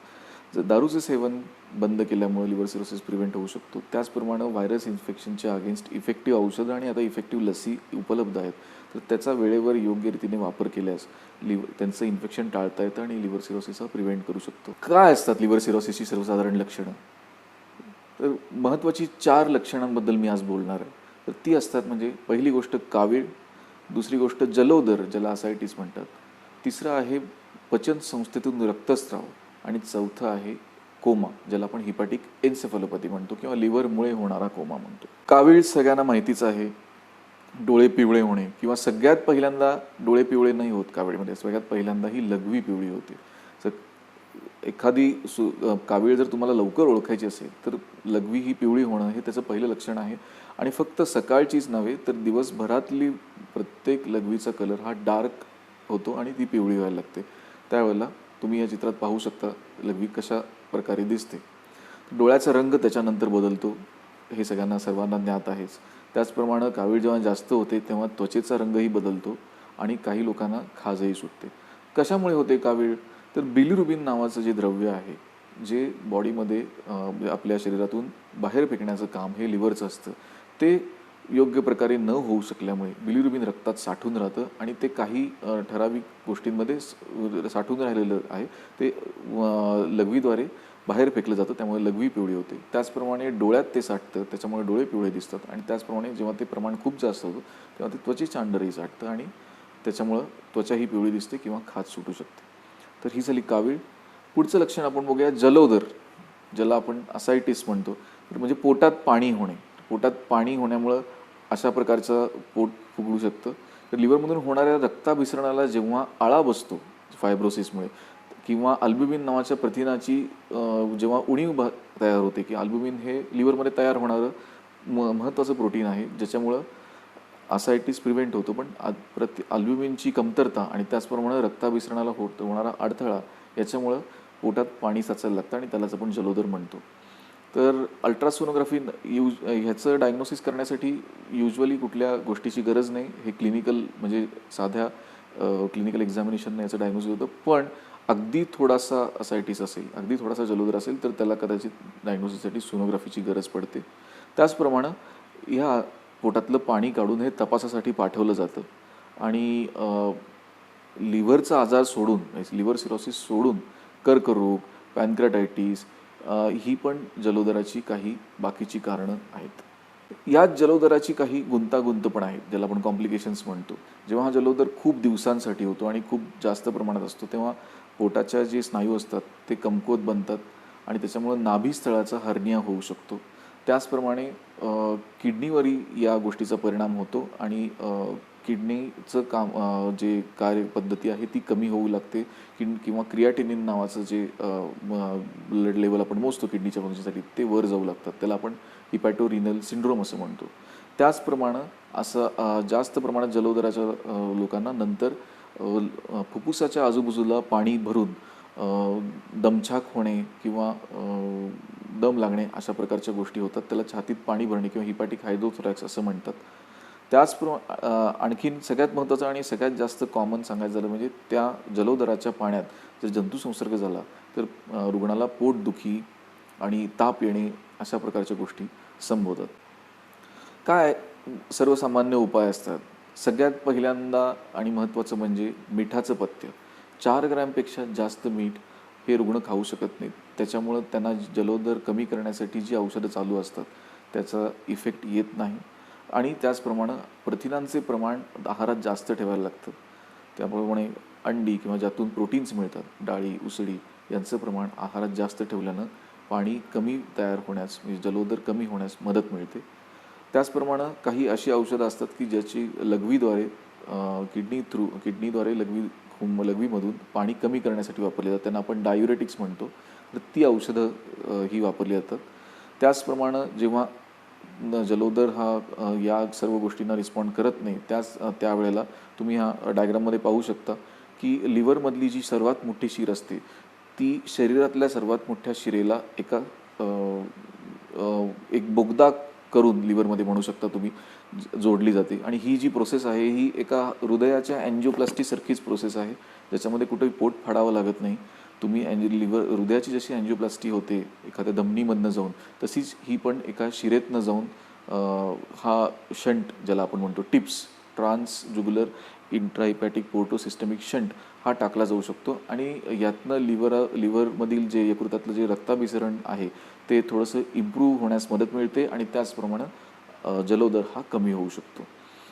आणि यानंतरही यकृताचे प्रत्यारोपण हा एक उपाय आहेच. पूर्ण लिव्हर ट्रान्सप्लांटेशन आपण ज्याला म्हणतो हा एक उपाय आहेच. त्याच्यानं आपण असायटिस हा पूर्ण बरा केला जाऊ शकतो. मग वळूया यकृतामुळे होणारा कोमा म्हणजे हिपॅटिक एन्सेफॅलोपॅथी आपण ज्याला म्हणतो तो हा कशामुळे होतो. आता मगाशी आपण बघितलं की लिव्हरची बरीच कामं आहेत. त्यातलं एक महत्त्वाचं काम आहे की शरीरात जे काही टाकाऊ पदार्थ आहेत किंवा जे काही विषजन्य पदार्थ आहेत त्यांना बाहेर शरीराच्या बाहेर करणं हे एक लिव्हरचं महत्त्वाचं काम आहे. जेव्हा लिव्हर सिरोसिस होतो तेव्हा या कामात अडथळा तयार होतो आणि एका ठराविक लेवलच्या वर जेव्हा हे पदार्थ शरीरात साठतात तेव्हा मग त्या साठलेल्या पदार्थांचा शरीराच्या वेगवेगळ्या अवयवांवर वेगवेगळा परिणाम असतो. मग तशा विषजन्य पदार्थांचा जेव्हा मेंदूवरती परिणाम होतो तेव्हा जे काही कोमा संभवतो त्याला आपण हिपॅटिक एन्सेफॅलोपॅथी म्हणतो. कोमा हेच काही पहिलं लक्षण नव्हे, तर हिपॅटिक एन्सेफॅलोपॅथीचं पहिलं लक्षण काय आहे हे प्रेक्षकांना माहीत असणं गरजेचं आहे. तर साध्या गोष्टी माणूस विसरायला लागतो. साधी आकडेमोड त्याला जमत नाही. दुकानात गेला, सुट्टे पैसे परत घ्यायचे विसरला, अशा गोष्टी ह्या सुरुवातीला होतात. त्यांच्या झोपण्याच्या वेळा बदलतात. माणूस रात्री जागा राहतो, दिवसा झोपायला लागतो किंवा जास्त झोपेचे अवर्स वाढतात आणि त्याच्यानंतर असंबद्ध बडबड, नसलेल्या गोष्टी दिसणे, अशा जशी आजाराची तीव्रता किंवा हिपॅटिक एन्सेफॅलोपॅथीची तीव्रता वाढेल तसं या गोष्टी होतात आणि शेवटी पेशंट कोमामध्ये जातो. तर जंतुसंसर्ग, बद्धकोष्ठ किंवा पचनसंस्थेतील रक्तस्राव याच्यामुळे लिव्हर सिरोसिसच्या पेशंटमध्ये कोमा होण्याचे चान्सेस वाढतात. त्यामुळं असं काही होत असेल तर लवकर डॉक्टरकडे गेलं पाहिजे. काय उपाय असतात तर रिफॅक्झिमिनसारखी काही प्रतिजैविक असतात ज्याच्यामुळे शरीरातील अमोनिया लेवल्स कंट्रोल होण्यात मदत होते. त्याचप्रमाणे लॅक्टिलोज नावाचं औषध असतं ज्याच्यामुळे पण अमोनिया लेवल कंट्रोल होण्यास मदत होते आणि हिपॅटिक एन्सेफॅलोपॅथीचं प्रमाण हे कमी केलं जाऊ शकतं. आणि शेवटी यकृत प्रत्यारोपणाचा उपाय तर आहेच. आपण बघतोय पचन संस्थेतून रक्तस्राव, हे पण लिव्हरचा हा पण परिणाम हा लिव्हरमधील रक्ताभिसरण संस्थेला रक्ताभिसरण हे बदलल्यामुळे किंवा रक्ताभिसरणाला आळा बसल्यामुळे होणारा एक परिणाम आहे. तर रक्ताभिसरण प्रक्रिया बदलल्यामुळे नवीन शिरा ह्या आपल्या जठरात किंवा अन्ननलिकेमध्ये तयार होतात आणि जसं लिव्हर सिरोसिस हा जुनाट होत जातो तसं त्यातून होणारं रक्तभिसरण हे वाढत जातं. त्यातून होणारं प्रेशर्स ही वाढतात आणि त्याच्यामुळे त्या कधीतरी त्या शिरा जर फुटल्या तर त्यातून रक्तस्राव होतो आणि त्यातून होणारा रक्तस्राव हा 2 प्रकारे आपल्याला समोर बाहेर दिसतो. एक म्हणजे रक्ताची उलटी होणे आणि दुसरी म्हणजे शौचास काळी होणे. असं जर होत असेल तर लगेच डॉक्टरकडे रिपोर्ट करणं अतिशय गरजेचं आहे. पण ह्याही आजारांना आता एंडोस्कोपीद्वारे टॅकल करता येतं आणि एंडोस्कोपी करून हे आता या व्हिडिओमध्ये तुम्ही पाहू शकता की एंडोस्कोपी करून जे काही असे ज्या शिरा अन्ननलिकेत फुगलेल्या असतात त्यांना एंडोस्कोपीद्वारे बँड लावून हा रक्तस्राव थांबवता येतो. तुम्ही आता पाहू शकता की शिरेला कसा बँड लावला जात आहे आणि रक्तस्राव हा थांबवला जातो. तर थोडक्यात शेवटी मला महत्त्वाचं सांगायचं की लिव्हर सिरोसिसची खूप काही कारणं आहेत आणि सगळ्यात महत्त्वाचं मेजॉरिटी कारणं अशी आहेत की ज्याच्यामुळे लिव्हर सिरोसिस हा प्रिव्हेंट केला जाऊ शकतो आणि त्याची सामान्यतः जी महत्त्वाची लक्षणं आहेत ती कावीळ आहे, जलोदर आहे, हिपॅटिक एन्सेफॅलोपॅथी आहे आणि पचनसंस्थेतून रक्तस्राव आहे आणि लिव्हर सिरोसिस हा खूप चांगल्या प्रकारे मॅनेज केला जाऊ शकतो. त्यामुळे घाबरायचं अजिबात कारण नाही. प्रिव्हेंट करा स्वतःची लिव्हर सिरोसिस होण्यापासून स्वतःला प्रिव्हेंट करा. लठ्ठपणा टाळा, दारूचे सेवन टाळा, योग्य वेळी वॅक्सिनेशन घ्या, लिव्हर सिरोसिस प्रिव्हेंट करा आणि यातूनही लिव्हर सिरोसिस झालाच तर तो यशस्वीरित्या मॅनेज आणि क्युअर होऊ शकतो. लिव्हर सिरोसिस याच्याबद्दल कुठल्याही शंका असतील किंवा कुठल्याही प्रकारचा आजार किंवा त्रास असेल तर अजिबात काळजी करायचं कारण नाही. आम्ही आहोत. कधीही तुम्ही आमच्याशी संपर्क साधू शकता. त्यास आणि या सर्व ही अपॉर्च्युनिटी मला सांगली IMA आणि सांगली गट क्लबच्या माध्यमातून मिळाली, प्रेक्षकांपर्यंत पोचता आलं, यासाठी मी त्यांचा मनस्वी आभारी आहे. धन्यवाद डॉक्टर सुजय कुलकर्णी. आपण फार छान माहिती दिली आहे कॉम्प्लिकेशन्स गुंतागुंती लिव्हर सिरोसिसचे बद्दल आणि यापुढेला मी आमंत्रित करतो ऑब्स्ट्रक्टिव्ह जॉन्डिस म्हणजे पित्ताशयाची नळीचं जे दबाव येतो, जे अरुंद होते, त्याचे कारणं सांगायचं आणि त्याचं ट्रीटमेंट सांगायला डॉक्टर उदयसिंह पाटील. नमस्कार श्रोते हो. आज आपण अवरोधक कावीळ, अडथळ्याची कावीळ किंवा ज्याला डॉक्टर ऑब्स्ट्रक्टिव्ह जॉन्डिस म्हणतात याविषयी चर्चा करणार आहोत. नॉर्मली आपल्या शरीरामध्ये पित्त कसं तयार होतं आणि पित्त प्रवाह कसा होतो हे जाणून घेणं खूप गरजेचं आहे. हृदयाचे जसे 4 कप्पे असतात तसेच यकृताचे 2 मुख्य कप्पे असतात, उजवा कप्पा आणि डावा कप्पा. साधारणपणे 70% यकृताचा भाग हा उजव्या कप्प्यातून होतो आणि 30% लिव्हरमधील जो किंवा यकृताचा जो भाग आहे तो डावा भाग असतो. त्यातून पित्त किंवा ज्याला आम्ही इंग्रजीमध्ये बाईल म्हणतो याचं निर्मिती होते. दिवसाकाठी नॉर्मल हेल्दी पर्सनमध्ये 600 ते 800 ml पित्त तयार होतं. पण हे जे लिव्हरमध्ये पित्त तयार होतं हे डायरेक्टली पित्तनलिकेमधून आपल्या लहान अंतऱ्यामध्ये पचनासाठी येतं असं नाही बरं का. यासाठी शरीरामध्ये पित्ताशय नावाचं एक अवयव बनवला आहे. त्या पित्ताशयामध्ये हे पित्त तयार झाल्यानंतर साठवलं जातं. ह्या उजव्या आणि डाव्या कप्प्यातून तयार होणारं पित्त ह्या पित्त नलिकांतून मुख्य नलिकेमध्ये यायच्या अगोदर हे पित्ताशय पिशवीत साठवलं जातं. आणि ही पित्ताशयाची पिशवी ज्यावेळी आपल्या लहान अंतऱ्यामध्ये अन्न येतं त्यावेळेला हार्मोनच्या स्टिम्युलेशनमुळे कॉन्ट्रॅक्ट होते आणि ही पित्ताशय पिशवी सर्व पित्त लहान अंतऱ्यामध्ये पचण्यासाठी सोडते आणि मग आपल्या अन्नाची पचनक्रिया चालू होते. आता नॉर्मली हा जो पित्त प्रवाह आहे ह्या पित्त प्रवाहामध्ये कुठंही ज्यावेळेला अडथळा निर्माण होतो आणि त्या अडथळ्यामुळं जी कावीळ निर्माण होते किंवा ज्यावेळेला बिलिरुबिनचं प्रमाण वाढतं त्याला अवरोधक कावीळ, अडथळ्याची कावीळ किंवा पित्त मार्गामध्ये अडथळा निर्माण झालेली कावीळ आणि डॉक्टर त्यास ऑब्स्ट्रक्टिव्ह जॉन्डिस किंवा सर्जिकल जॉन्डिस या नावाने संबोधतात. आता याची कारणं जर आपण विचारात घेतली तर सर्वसाधारणपणे आम्ही याला स्टोन डिसीज रिलेटेड आणि नॉन स्टोन डिसीज रिलेटेड असे विभागतो. त्यामध्ये पित्ताशयाच्या पिशवीतील खडे हे प्रामुख्याने आपल्याला पाहायला मिळतात. पित्ताशयाच्या पिशवीतले खडे जेव्हा पित्तनळीमध्ये येतात त्यावेळेला जो अडथळा होतो तो स्टोन डिसीज म्हणतात. आणि नॉन स्टोन डिसीजमध्ये सुद्धा बऱ्याच वेळेला पित्तनळिकेला सूज येणं, पित्तनळिकेचा मार्ग अरुंद होणं किंवा काही वेळेला स्वादुपिंडासारखा आजार जर जास्त काळ राहिला तर पित्तनळीचं तोंड लहान होणं, बारीक होणं, काही वेळेला कुठल्या ऑपरेशन नंतर पित्तनळिका आकसणं अशा घटकांच्यामुळं हा जॉन्डिस होतो. पण या कारणाशिवाय काही वेळेला अनुवंशिक लहान मुलांच्या मध्ये कोरोडोकल सिस्ट नावाचा विकार असणं किंवा काही वेळेला मुलांच्या मध्ये किंवा मोठ्या माणसांच्या मध्ये सुद्धा काही इन्फेक्शन्स, कृमींचं इन्फेक्शन, उदाहरणार्थ जंतासारखी कृमी पोटामध्ये होतात आणि ते कृमी पित्तनळिकेत जातात, त्याच्यामुळे अडथळा निर्माण होतो. तर खड्या व्यतिरिक्त सुद्धा बऱ्याच कारणामुळे पित्तनळिकेत अडथळा निर्माण होतो. तर आज आपण या कारणाविषयी चर्चा करू. हे वेगवेगळ्या पद्धतीचे खडे जे पित्ताशयाच्या पिशवीमध्ये किंवा पित्तनळीमध्ये अडकतात त्याला आम्ही 2 प्रकारामध्ये ते खडे विभागतो. काही वेळेला ते पिगमेंट स्टोन म्हणतात. ते बऱ्याच वेळेला कोलेस्ट्रॉल स्टोन असतात, ते पिवळ्या कलरचे किंवा पांढऱ्या रंगाचे असतात. आणि जे पिगमेंट स्टोन असतात ते साधारणपणे डार्क कलरचे किंवा काळ्या रंगाचे दिसतात. हे जे आपण लहान मुलांच्यातले आजार पाहत होतो, कोरोडोकल सिस्ट म्हणजे ज्याच्यामध्ये पित्तनळिका फुग्यासारखी फुगलेली असते आणि त्याच्यामुळे पित्तनळिकेवर प्रेशर येतं, असेही काही आजार आहेत. पण यात सर्वात घातक जो आजार आहे कावीळचा, जो बऱ्याच वेळा दुर्लक्षित केला जातो, जो उतरत्या वयामध्ये कॉमन असतो, त्याला कॅन्सर्स म्हणतात. तर हे कॅन्सर कुठेही असू शकतात. उदाहरणार्थ पित्ताशयाच्या पिशवीचा कॅन्सर की जो वाढत जाऊन पित्तनळिकेवर प्रेशर करतो, जो पित्तनळिकेचा कॅन्सर किंवा जो स्वादुपिंडाचा कॅन्सर आहे, ह्या पित्त मार्गामध्ये ज्यावेळेला पित्त वाहतं त्यावेळेला कुठल्याही रस्त्यामध्ये त्याच्या अडथळा कॅन्सरमुळे होऊ शकतो आणि त्या कावीळेला मॅलिग्नंट ऑब्स्ट्रक्टिव्ह जॉन्डिस म्हणतात. ही कॅन्सरची कावीळ झालेली आहे ही कशी ओळखायची आणि खड्यामुळे झालेली कावीळ आहे ही कशी ओळखायची. याच्यामध्ये कावीळमध्ये काय प्रामुख्याने लक्षणं आहेत. याच्यामध्ये त्वचा पिवळी पडते.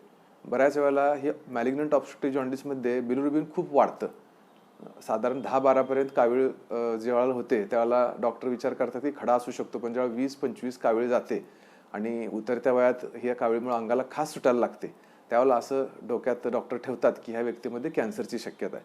तर कावीळ इतकी वाढत जाते की नुसते डोळेच नाहीत, डोळ्याबरोबर त्वचा सुद्धा पिवळी दिसायला लागते, पोटामध्ये कुठेतरी गाठ लागायला लागते, अंगाला खास सुटायला लागते, जेवण कमी होतं.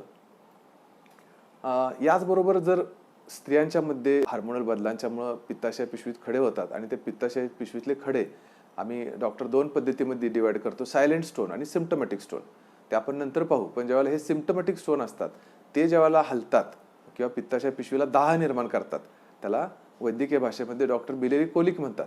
आणि ह्या बिलेरी कोलिक नंतर जे पित्ताशयाच्या पिशवीतले खडे पित्तनळिकेमध्ये अडकतात त्या अडकल्यांच्या खड्यामुळे जे कावीळ होते त्या कावीळमध्ये रुग्णाच्या उजव्या बाजूला पोटात तीव्र वेदना होतात. बऱ्याच वेळेला या वेदना फॅटी फूड म्हणजे तेलकट पदार्थ जास्त खाल्ल्यानंतर होतात, मध्यरात्री होतात, तासापासून ते अगदी कित्येक तासपर्यंत ह्या वेदना राहतात. वेदनाच्या शेवटी काही वेळेला उलटी सुद्धा होते आणि काही वेळेला टेम्पररी ह्या वेदना कमी होतात, पण वरचेवर असे अटॅक होतात, त्याला बिलेरी कोलिक म्हणतात. आणि त्या रुग्णांच्या मध्ये पित्ताशय पिशवीचं ऑपरेशन करणं गरजेचं असतं. आणि त्याच्या अगोदर तो पित्ताशय पिशवीतला खडा निसटून पित्त नळिकेमध्ये येऊन अडकला तर नाही ना, हे पहिल्यांदा पाहावं लागतं. त्या स्टोनला obstructive jaundice because of gallstone disease म्हणतात.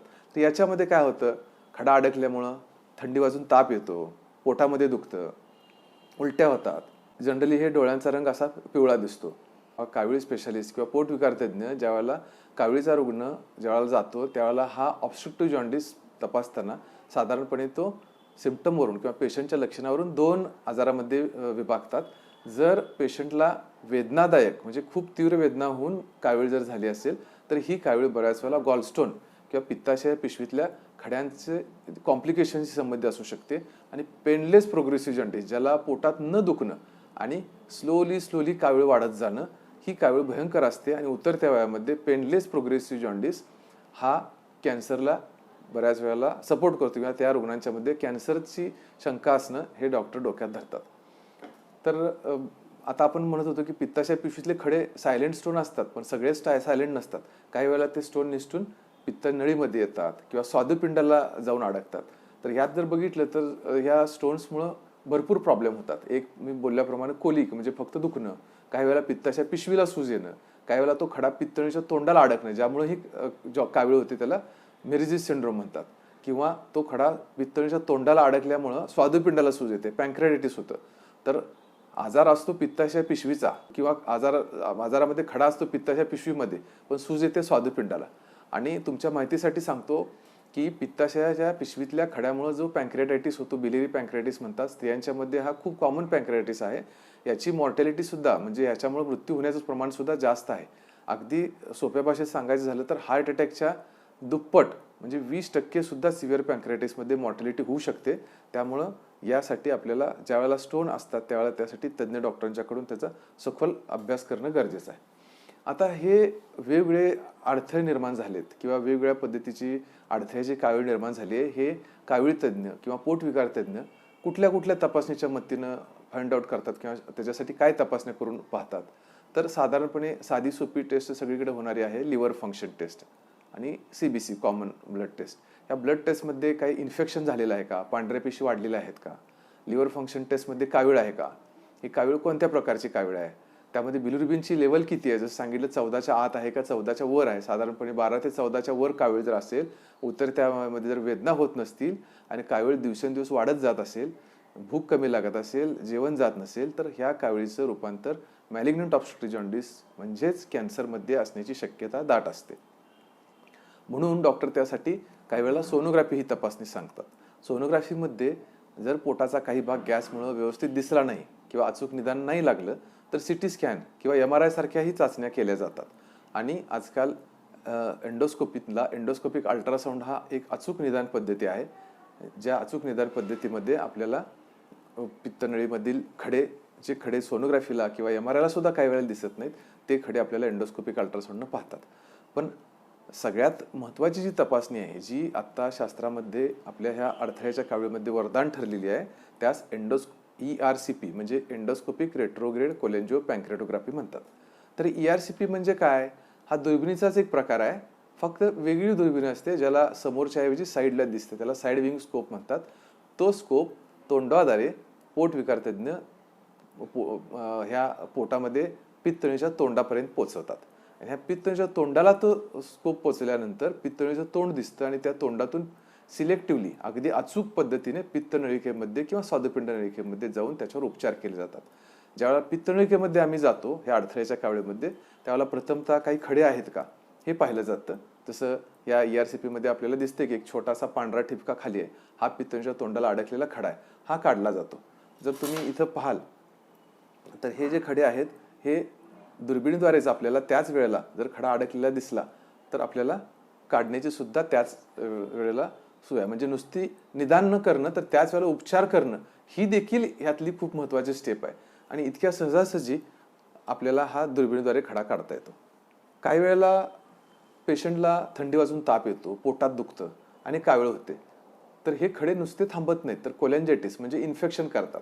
आता या रुग्णामध्ये बघितलं, एक सोडून 3-4 खडे आहेत अडकून बसले, ज्यामुळे पोटात दुखते, रुग्णाला थंडी वाजून ताप येलाय. तर अशा वेळेला हे जर खडे आपण काढले तर त्याला आपण ड्रॅमॅटिक रिलीफ म्हणतो किंवा इमिजिएट रिलीफ देण्याचं काम आपण करतो. नुसते आपण खडे काढत नाही, तर त्याबरोबरच स्टेंटिंग हा शब्द तुम्ही बऱ्याच वेळा ऐकला असेल. ज्या वेळेला काविळीचं प्रमाण जास्त असतं, पित्तनळीमध्ये इन्फेक्शन झालेलं असतं, पेशंटला थंडी वाजून ताप येत असतो, किंवा कॅन्सरच्या रुग्णामध्ये सुद्धा ज्यावेळेला अंगाला खास सुटत असते किंवा पेशंट ऑपरेशनला फिट नसतो, त्यावेळेला आम्ही या पित्तनळिकेमधलं इन्फेक्शन कमी करण्यासाठी कृत्रिम पित्तनळिका बसवतो. त्याला स्टेंटिंग म्हणतात. ते स्टेंटिंगचे 2 प्रकार आहेत, ते आपण पाहू. पण मी हे एक इंटरेस्टिंग केस त्या अगोदर तुम्हाला सांगतो की माझ्याकडे खूप वर्षापूर्वी एक साधारण 6व्या-7व्या महिन्यातली गरोदर स्त्री पोटात तीव्र उदरवेदना घेऊन आली आणि तिच्या सोनोग्राफीमध्ये सुद्धा अचूक निदान नाही झाले की कशामुळे तिच्या पोटामध्ये दुखतंय. पण साधारण रेडिओलॉजिस्ट डॉक्टरांनी एक असा अंदाज बांधला की तिला पित्तनळिकेमध्ये कुठेतरी अडथळा आहे.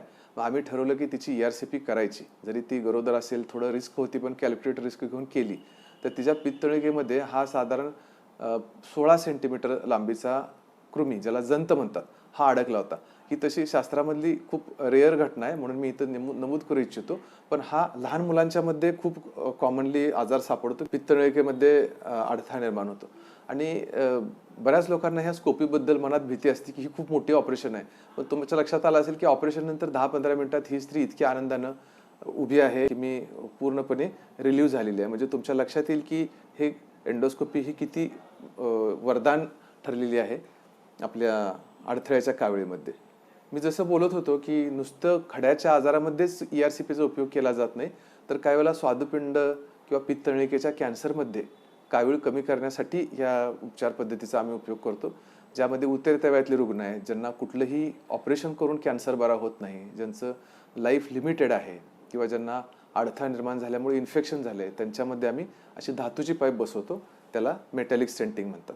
आणि जी दुसरी निदान पद्धती सांगत होतो आपण, एंडोस्कोपिक अल्ट्रासाऊंड, ज्याच्यामध्ये स्कोपच्याच टिपला अल्ट्रासाऊंड प्रोब असतो आणि डायरेक्ट आपण अल्ट्रासाऊंड आपल्या पोटामध्ये त्या पित्तळीच्या तोंडाजवळ पोचवतो. त्यामुळे आपल्याला अचूक निदान करू शकतं, जे आपल्याला सोनोग्राफी, MRI, CT स्कॅनमध्ये सुद्धा काही गोष्टी सापडत नाहीत. आणि त्याच वेळेला जर तिथं गाठ वगैरे दर्शनास आली तर आम्ही तुकडे काढू शकतो किंवा त्याला बायोप्सी म्हणतात आमच्या भाषेमध्ये. तो तपासही त्याच वेळा करू शकतो. त्याला एंडोस्कोपिक अल्ट्रासाऊंड असं म्हणतात. कावीळ हा असा आजार आहे, त्याच्याबद्दल खूप समाजामध्ये समज आणि गैरसमज आहेत. कावीळ झाली की मरतच, हा तर खूप मोठा गैरसमज आहे, ज्यामुळे खूप लोक घाबरून जातात. जसे की पाण्याच्या काविळीमध्ये 98% लोक बरे होतात, कोविडपेक्षा पण जास्त लोक बरे होतात. पण लोकांच्या मनात भीती आहे की कावीळ झाली की मरतच, वैद्यकशास्त्रामध्ये उपचारच नाहीत, असाही लोकांच्यात समज आहे. त्यामुळं पाहिजे ते औषधं घेतात किंवा नको ते औषधं घेतात, ज्याला आपण देशी औषध म्हणतो किंवा क्वॅक म्हणतो. तर साधारणपणे एक डॉक्टर म्हणून मी सांगून येतो, क्वॅक किंवा देशी औषधं ही कशी डिफाईन केली जातात, कशाला म्हणतात.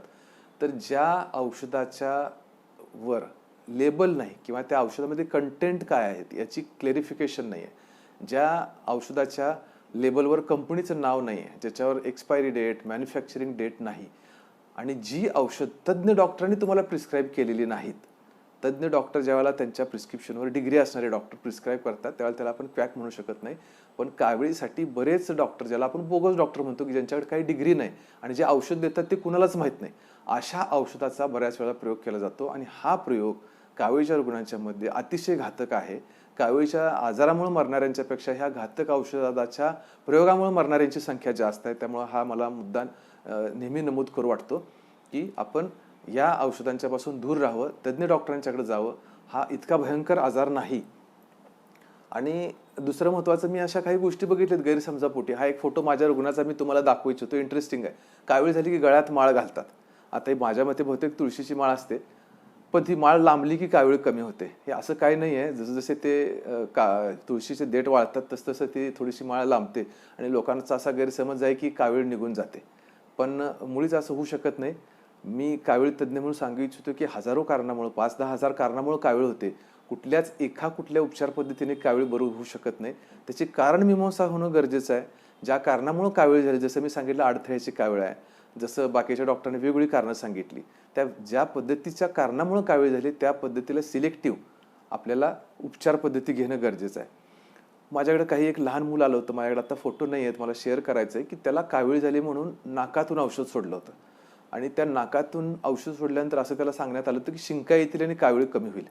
तर ते इरिटंट होतं, कदाचित अल्कलाईन असावं, की ज्यामुळे त्या अन्नमार्ग, त्या लहान मुलाचा, लहान बाळाचा बिचारा 3-4 वर्षाचा अन्नमार्ग जळला होता आणि कावीळ तर आजार तसाच होता. तर असे सुद्धा अघोरी प्रकार केले जातात.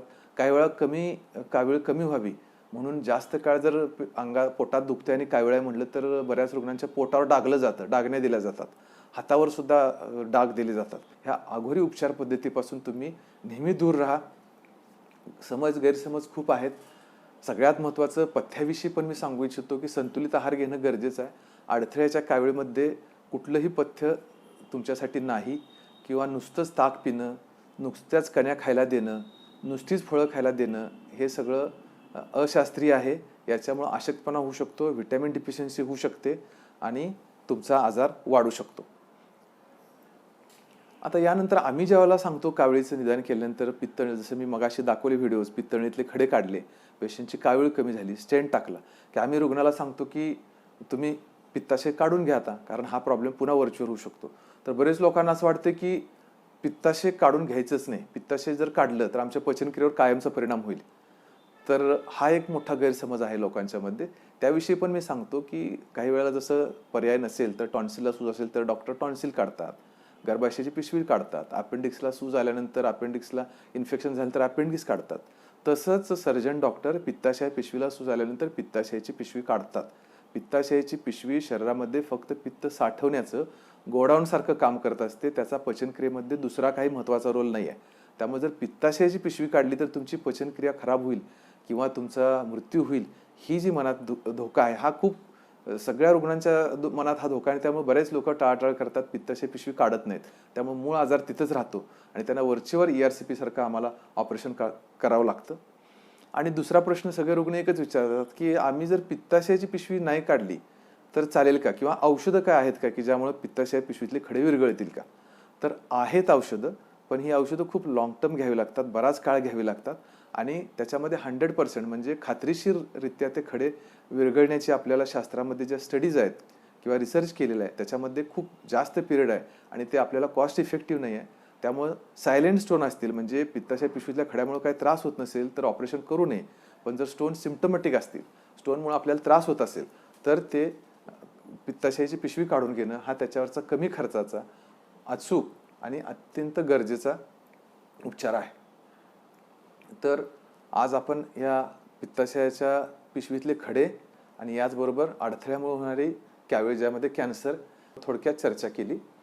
तर ह्या उपचार पद्धतीमध्ये मी सगळ्यांना सांगू शकतो की पेन किलर गोळ्या ज्यावेळेला खडा असेल त्यावेळेला घेणं, काही इन्फेक्शन असेल तर अँटीबायोटिक घेणं, आणि काविळीची उपचार पद्धती ही त्याच्या निश्चित कारणावर अवलंबून आहे. त्यामुळं ब्लँकेट कव्हर म्हणजे एकच औषध सगळ्या काविळीवर लागू होऊ शकत नाही. त्यामुळे त्या अंधविश्वासावर किंवा तुमच्या मिसकन्सेप्टवर कुठल्याही काविळीवर उपचार करून आपल्या रुग्णाचा आजाराचं निदान लांबवू नये. कारण बऱ्याच वेळेला मला पुन्हा इथं दुःखानं सांगू वाटतंय की बिलेरी कॅन्सर 80% केसेस भारतामध्ये इनऑपरेबल निदान होतात. त्याचं एक महत्त्वाचं कारण बाकीची जी औषधं आहेत जी घेणं आणि कावीळ बरी होईल म्हणून वाट बघत बसणं, यामुळे निदानास उशीर जातो आणि शेवटच्या स्टेजमध्ये कॅन्सर निदान होतात. त्यामध्ये कुठलेही तज्ज्ञ पेशंटला काही फार रिलीफ देऊ शकत नाहीत, बरं करू शकत नाहीत. तर त्यासाठी तुम्ही लवकर तज्ज्ञ डॉक्टरांच्याकडे जाऊन काविळीचे निदान करून त्याच्यावर उपचार करून घ्या. एंडोस्कोपी हा ऑब्स्ट्रक्टिव्ह जॉन्डिस म्हणजे अडथळ्याच्या काविळीमधला हा गोल्ड स्टँडर्ड किंवा एक सुवर्ण उपचार पद्धती मानण्यात येईल अशी आपल्याला अवेलेबल झालेली आहे. त्याचा तुम्ही फायदा करून घ्या. आणि जे रुग्ण ज्यांचा निदान कॅन्सर होते आणि जे ऑपरेशन स्टेजमध्ये आहेत त्यांच्याकडून, तज्ज्ञ डॉक्टरांच्याकडून ऑपरेशन करून घ्या. एवढंच मी ह्या अवरोधक काळावीळ अडथळ्याच्या काविळीनिमित्त तुमच्याशी सांगू इच्छितो. हे काविळीविषयी किंवा सर्व आजाराविषयी जे गैरसमज समाजामध्ये असतात आणि शास्त्रीय ज्ञानाचा अभाव असतो आणि त्यामुळं जे चुकीचे उपचार पद्धती होतात आणि रुग्णांची जी ससेहोलपट होते ही होऊ नये ह्यासाठी IMAच्या माध्यमातून IMAनं डॉक्टर तुमच्या दारी हा जो अभिनव उपक्रम चालू केलेला आहे हा अतिशय स्तुतनीय आहे. आणि सर्व आजारांविषयी शास्त्रीय माहिती समजावून घ्यावी एवढीच मी तुम्हाला विनंती करतो आणि धन्यवाद. धन्यवाद डॉक्टर उदयसिंग पाटील, हे चांगली माहिती दिल्याबद्दल आणि स्लाईड्सद्वारे सगळ्यांना लक्षात येण्यासारखं असं माहिती दिली आपण. यापुढे शेवटचे आमचे बॅट्समॅन आहेत डॉक्टर सुधन्वा पाठक. हे सर्जन आहेत, पोटविकार सर्जन आहेत, लिव्हर सर्जन आहेत आणि ते आपल्याला शेवटचं जे उपाय आहे लिव्हर डॅमेज झाल्यानंतर, लिव्हर खराब झाल्यानंतर, लिव्हर सिरोसिस झाल्यानंतर किंवा लिव्हर कॅन्सर झाल्यानंतर लिव्हर रोपण याच्याबद्दल माहिती देतील डॉक्टर सुधन्वा पाठक. नमस्कार, मी डॉक्टर सुधन्वा रामचंद्र पाठक, मिरज. मी पोटविकार, आतडं व लिव्हर ह्याच्यावरचं सर्जन आहे. पाठक हॉस्पिटल मिरज येथे कार्यरत आहे. सर्वप्रथम मी IMA सांगली यांचे आभार मानू इच्छितो की त्यांनी डॉक्टर आपल्या भेटीस या कार्यक्रमास मला ही संधी उपलब्ध करून गेली. तर आपण यकृत प्रत्यारोपण या विषयावर आज बोलणार आहोत. यकृत प्रत्यारोपण म्हणजे काय, का, कधी व कसे, त्यातले धोके व फायदे व अवयवदानाविषयी थोडे मी बोलणार आहे. यकृत आपण जाणता की शरीरातला सगळ्यात मोठा अवयव आहे. त्याला दुहेरी रक्तप्रवाह असतो, म्हणजे हृदयाकडून व आतड्याकडून असा 2 प्रकारे त्याला रक्तप्रवाह मिळतो. यकृतात वेगवेगळ्या प्रकारच्या क्रिया होतात, त्यात पित्तरस तयार होतो, तो आतड्याकडे परत जातो, प्रक्रिया केलेले रक्त हृदयाकडे परत जाते.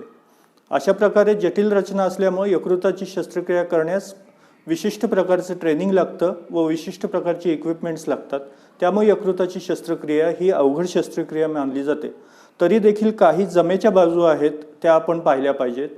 जसं आपण पालीची शेपटी तोडल्यावर पालीची शेपटी नवीन तयार होते, तसं लिव्हरचा काही भाग काढल्यास मानवी शरीरातला लिव्हर असा हा एकमेव अवयव आहे, लिव्हर ज्याला आपण मराठीत यकृत म्हणतो, की त्याचा काही भाग काढल्यास तो पूर्ववत परत तयार होतो.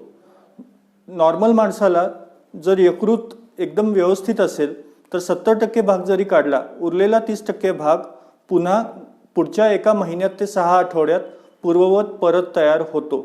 यकृताच्या या गुणधर्मामुळे लाईव्ह रिलेटेड लिव्हर ट्रान्सप्लांट म्हणजे एखाद्या माणसाचा यकृताचा भाग काढून दुसऱ्या माणसाला यकृत बसवता येते. तसेच जसे तंत्रज्ञान वाढत जात आहे, क्यूसा किंवा नवीन प्रकारची टेक्नॉलॉजी आहे ज्यानुसार कमीत कमी रक्तस्राव होऊन यकृताचं ऑपरेशन करावं हे आता साध्य झालेलं आहे. आणि अनुभव वाढल्यामुळं यकृताची शस्त्रक्रिया अधिक सेफ होऊ लागली आहे. त्यामुळे यकृत हे आपण आता प्रत्यारोपित करू शकतो. खरं तर 1950 सालपासून यकृतावर ऑपरेशन होऊ लागली. 1963 साली डॉक्टर थॉमस टार्झल यांनी अमेरिकेत पहिले यकृत प्रत्यारोपण केले. 1993 साली डॉक्टर माकुची हे जपानी सर्जन आहेत, त्यांनी जिवंत माणसातून यकृत काढून दुसऱ्या जिवंत माणसाला पहिल्यांदाच लावले. 1998 साली भारतात पहिले प्रत्यारोपण झाले. दोन्ही प्रकारची प्रत्यारोपण भारतात 98 साली झाली. आज पाहिलं तर भारतात 90हून अधिक सेंटर्समध्ये वर्षाकाठी जवळजवळ 1500 लोकांना नवीन लिव्हर मिळते. यकृत प्रत्यारोपण म्हणजे लिव्हर ट्रान्सप्लांट नेमकं कुणामध्ये करायचं, ह्याच्यासाठी 2 गट महत्त्वाचे आहेत. सगळ्यात महत्त्वाचं म्हणजे अल्पावधीत, म्हणजे 4 आठवड्यात 6 आठवड्यात त्यांचं यकृत निकामी होतं, किंवा यकृताचा आजार आधीपासून आहे व अचानक यकृताचं काम हळूहळू करत एका लेवलला येतं की त्याच्या पलीकडे यकृत काम करू शकत नाही. हे जे 2 गट आहेत, म्हणजे अल्पावधीत यकृत निकामी होणे किंवा यकृताच्या जुनाट आजारांमध्ये यकृताची क्षमता कमी होत यकृत निकामी होणे, किंवा इतरही यकृताचे आजार आहेत जसे की कॅन्सरच्या निवडक केसेस किंवा यकृताच्या पित्तनलिकातली गुंतागुंत किंवा इतर काही कारणं आहेत ज्याच्यात यकृत प्रत्यारोपण केले जाते. आता आपण पुढच्या ह्याच्यात बघू की यकृत प्रत्यारोपण कधी नको. जर रोगी अपात्र असेल, म्हणजे रोग्याला इतर आजार असतील किंवा रोगी इतका अशक्त असेल की त्याला भूलही सहन होणार नाही, किंवा रोग्यास जंतुसंसर्ग झाला असेल, इतर अवयवांना कर्करोग असेल, किंवा योगी व्यसनाधीन असेल, आणि क्वालिटी ऑफ लाईफ म्हणजे आरोग्यमान चांगले व्हावे म्हणून यकृत प्रत्यारोपण करायचे का, तर यकृत प्रत्यारोपणामुळं आरोग्यमान नक्कीच उंचावते. पण फक्त मला थकवा येतोय, माझे हातपाय दुखत आहेत किंवा माझ्याकडे खूप पैसा आहे, माझं लिव्हर बदला, ही काही कारणं होऊ शकत नाहीत. यकृत प्रत्यारोपण करताना त्यातील धोके पण लक्षात घेणे महत्त्वाचे आहेत. त्यामुळे थोडक्यात म्हणायचं तर आपण वजन तागडीत हे तोलतो, यकृत प्रत्यारोपणात धोका किती आहे व यकृत प्रत्यारोपणाचा फायदा किती आहे. बऱ्याच वेळेला माणसं यकृत प्रत्यारोपणात घाबरतात कारण यकृत प्रत्यारोपणात झालेली गुंतागुंत त्यांच्या नातेवाईकांकडून किंवा इतर लोकांच्याकडनं कळते. पण फक्त उपचाराचा धोका न लक्षात घेता उपचारामुळे होणारा फायदा, रोगाचे समूळ उच्चाटन, आयुष्यमान जे सुधारतं आणि आजाराचे न होणारी गुंतागुंत टळते, हे फायद्याच्या गोष्टी पण जोखणे गरजेचं आहे. म्हणजे जेव्हा यकृत प्रत्यारोपणातला धोका हा कमी असतो आणि यकृत प्रत्यारोपण न करता तसंच राहिलं त्यातला धोका जास्त असतो, त्यावेळेवर यकृत प्रत्यारोपण करावे. आता एक महत्त्वाचा मुद्दा मी सांगू इच्छितो. दारूमुळे यकृत खराब होण्याचं प्रमाण भारतात बऱ्यापैकी आहे आणि अशा लोकांना यकृत बसवले जाते. पण अशा लोकांना यकृत बसवण्यापूर्वी एक गोष्ट महत्त्वाची आहे की दारूचे व्यसन पूर्णतः सुटलेले असावे. त्यासाठी मानसोपचार तज्ज्ञांचा योग्य तो सल्ला घ्यावा आणि ही पण काळजी घ्यावी की यकृत प्रत्यारोपणानंतर परत दारूचे व्यसन माणसात जडू नये. तसेच कॅन्सरच्या रोगात यकृत प्रत्यारोपण करायचे का, तर काही निवडक केसेसमध्ये प्रत्यारोपण केल्यास रिझल्ट चांगले मिळतात, पण ह्याची निवड करणे हे तज्ज्ञांचं काम आहे व त्यासाठी वेगवेगळ्या प्रकारचे स्कोर्स आणि सिस्टीम्स आहेत. आता आपण बघू की ॲक्यूट लिव्हर फेल्युअर म्हणजे अचानक यकृत खराब झाल्यास जुनाट आजार असेल तर रोग्याची मानसिक स्थिती असते की आपलं यकृत खराब झालं आहे, आपल्याला कधी ना कधी यकृत ट्रान्सप्लांट बदलावं लागणार आहे, ही मानसिक तयारी झालेली असते. पण अचानक लिव्हर माणसाचं खराब झालेलं असल्यास बऱ्याच वेळेला माणसाची किंवा अशा पेशंटच्या नातेवाईकांची मानसिक तयारी नसते की यकृत खराब झालं आणि लगेच कुठून ऐन वेळेला आणणार, किंवा यकृत प्रत्यारोपणात पैसा खूप खर्च होतो, तसे आर्थिक तयारीही नसते. तसेच प्रत्यारोपण झाल्यानंतर ह्यातली गुंतागुंत असते ती थोड्या प्रमाणात जास्त असते. आणि महत्त्वाचं म्हणजे किडनी जर खराब झाली असेल एखाद्या माणसाची तर डायलिसिस नावाचं तंत्रज्ञान आपणास उपलब्ध आहे, ज्याद्वारे थोड्या दिवसांसाठी माणूस वेळ काढू शकतो. पण अनफॉर्च्युनेटली लिव्हरच्या बाबतीत म्हणजे यकृताच्या बाबतीत कृत्रिम यकृत अजूनही अस्तित्वात नाही, त्यामुळे वेळ फार महत्त्वाचा असतो. आता ऑपरेशनच्या आधी तयारी काय काय करावी लागते, तर ऑपरेशनच्या तयारी करता पहिल्यांदा पेशंटचा फिटनेस असणं महत्त्वाचं आहे. त्यासाठी भूलतज्ज्ञांचा रोल इम्पॉर्टंट राहतो. पेशंटच्या हृदयाची चाचणी, पेशंटच्या श्वसनाची चाचणी, तसेच यकृताची चाचणी, यकृताचे वेगवेगळे बायोकेमिकल पॅरामीटर्स, तसेच यकृताचे कार्य जाणण्यासाठी इमेजिंग, हिडा स्कॅन, तसेच यकृताच्या पित्तसंस्थेची चाचणी, इतर अवयव म्हणजे मुख्यत्वे किडनी, त्यानंतर पेशंटला डायबिटीज, थायरॉईडचा काही प्रॉब्लेम आहे का, पेशंटला जुनं काही ऑपरेशन झालेलं आहे का, किंवा पेशंटला कॅन्सर आहे का, पेशंटची मानसिक तयारी झालेली आहे का, पेशंटचा आहार व्यवस्थित आहे का, ह्या सगळ्या वेगवेगळ्या प्रकारच्या चाचण्या झाल्यानंतर भूलतज्ज्ञ आपला शेरा देतात की हा पेशंट ऑपरेशनसाठी फिट आहे का नाही. ह्यात भूलतज्ज्ञ व यकृत विकार तज्ज्ञ म्हणजे हिपॅटॉलॉजिस्ट या दोघांचा रोल बऱ्यापैकी महत्त्वाचा राहतो. आता आपण वळू यकृत प्रत्यारोपणाचे प्रकार काय आहेत. तर मृत माणसाच्या शरीरातून यकृत काढून अख्ख्याच्या अख्खं यकृत माणसास लावता येतं. पण मृत म्हणजे सगळ्या मेलेल्या माणसांच्यातून नाही, तर ब्रेनडेड ही एक विशिष्ट संज्ञा आहे. त्या संज्ञेत मी फारसं जात नाही, पण ब्रेनडेड अवयवांचंच फक्त भारतात प्रत्यारोपण होतं. ब्रेनडेड डोनरकडनं झालेलं प्रत्यारोपण, किंवा पेशंटचा जवळचा नातेवाईक आहे तर त्याचा लिव्हरचा एखादा भाग काढून पेशंटला जोडता येतो, त्याला लाईव्ह रिलेटेड डोनर म्हणतात, किंवा जिवंत व्यक्तीकडून मिळणारं यकृत. आपण आता जी स्लाईड दिसते त्याप्रमाणे वेगवेगळ्या बातम्या पेपरमधनं वाचत असतो की इथे अवयवदान झाले, एक अवयव दिल्लीला गेला, दुसरा अवयव मुंबईला गेला, म्हणजे एकाच पेशंटमधनं हार्ट, लंग, लिव्हर असे वेगवेगळे अवयव गेले. पण एक पेशंटला ब्रेनडेड डिक्लेअर करणं, त्यानंतर पेशंटकडनं कन्सेंट घेऊन पेशंटचे ऑर्गन्स काढणं, त्याला ऑर्गन रिट्रीवल म्हणतात, आणि त्या ऑर्गन्सना ज्या वेटलिस्टवरती आहेत वेटलिस्टनुसार डिस्ट्रीब्युशन करणं, म्हणजे कोणाला पहिल्यांदा प्राधान्यक्रम देणार ते ठरवणं, आणि ऑर्गन बसवणारी टीम, अशा वेगवेगळ्या टीम्स एकाच वेळेला कार्य करत असतात. तर ह्या सगळ्या टीम्समध्ये समन्वय राखायचा झाला तर झोनल ट्रान्सप्लांट कोऑर्डिनेशन कमिटी म्हणजे ZTCC म्हणून असते, ती महाराष्ट्रात मुंबईत सायन हॉस्पिटल इथे आहे. ही टीम हे सगळं कोऑर्डिनेशनचं काम करत असते, जेणेकरून सगळ्यात गरजू जो व्यक्ती असेल त्याला सगळ्यात पहिल्यांदा ऑर्गन मिळेल. म्हणजे विचार करा, एक ऑर्केस्ट्रा चालू आहे, वेगवेगळे वाद्य वाजत आहेत, तर सगळी सुरात वाजावीत, तर जे मास्टरचं काम असतं की योग्यपणे सगळ्यांचं मॅनेजमेंट करणं, तसं ह्या झोनल कमिटीचं काम आहे. तसेच जो लोकल टीम लीडर आहे त्याला पण बऱ्याच गोष्टी लक्षात राहाव्या लागतात, कारण एकदा मेंदूमृत माणसातून कॅडेवरमधनं म्हणजे यकृत काढलं तर ते दुसऱ्या माणसात बसवण्यात जाईपर्यंत वेळ जो जातो त्याला इश्केमिया टाईम म्हणतात. म्हणजे जोपर्यंत यकृतात नवीन पेशंटमध्ये बसवेपर्यंत रक्तप्रवाहित होईपर्यंत जो वेळ जातो त्याला तो कमीत कमी कसा ठेवता येईल हे महत्त्वाचं आहे. त्यासाठीच ट्रॅफिकचा इतर कोणता त्रास नको म्हणून ग्रीन झोन ग्रीन कॉरिडॉर्स केले जातात. बऱ्याच वेळेला यकृत हे विमानानं नेलं जातं. त्यामागचा उद्देशच हा आहे की यकृत काढल्यापासून बसवेपर्यंतचा वेळ कमीत कमी व्हावा. आता मृत व्यक्तीतनं अख्खं यकृत काढता येतं, त्यामुळं अख्खं यकृत माणसास बसवता येतं.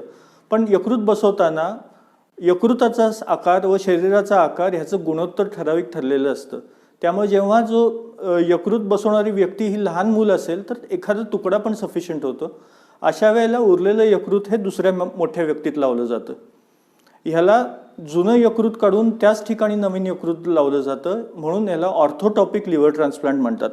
जेव्हा यकृत शरीरात माणसाच्या बसवतात, मी मगाशी डिस्क्राईब केल्याप्रमाणे रक्तवाहिन्या आणि पित्ताची नळी वेगवेगळ्या ठिकाणी परत जोडणी करावी लागते. त्याला आम्ही तांत्रिक भाषेत अनास्टोमोसिस म्हणतो. अशी 5-6 अनास्टोमोसिस करावी लागतात व प्रत्येक अनास्टोमोसिस जर व्यवस्थित काम करत असेल तरच पेरणी केलेला म्हणजे ग्राफ्ट व्यवस्थित काम करू लागतो. ऑपरेशनचं व्रण आपण चित्रात पाहताय त्याप्रमाणे दिसतो आणि ह्या प्रकारे नंतर पोस्ट ऑपरेटिव्ह केअर घेतली जाते. आता दुसरा प्रकार म्हणजे लाईव्ह रिलेटेड लिव्हर ट्रान्सप्लांट. ह्याच्यामध्ये मी आपणास एक चित्र दाखवत आहे. कलकत्त्याच्या एका 19 वर्षाच्या युवतीनं स्वतःचं यकृत स्वतःच्या वडिलांना दान केलं. हे चित्र फार लोकांनी लाईक केलं, शेअर केलं इंस्टाग्रामवरती. पण हे दाखवण्यामागं उद्देश असा आहे की जिवंत माणसानं जरी यकृत दिलं तरी थोड्याच महिन्यात तो सर्व कामं पूर्ववत करू शकतो. तो एखाद्या माणसाचा जीव वाचवू शकतो. आणि फोटोत स्कार्स पण दिसत आहेत. साधारणतः कशा प्रकारचं ऑपरेशनचा व्रण दिसतो ते आपण पाहू शकता. तर यकृतदाता कसा असावा? तो साधारणतः 18 ते 55 वयोवर्ष असावं. पेशंटचा नातेवाईकच असावा आणि स्वेच्छेने हे दान व्हावं.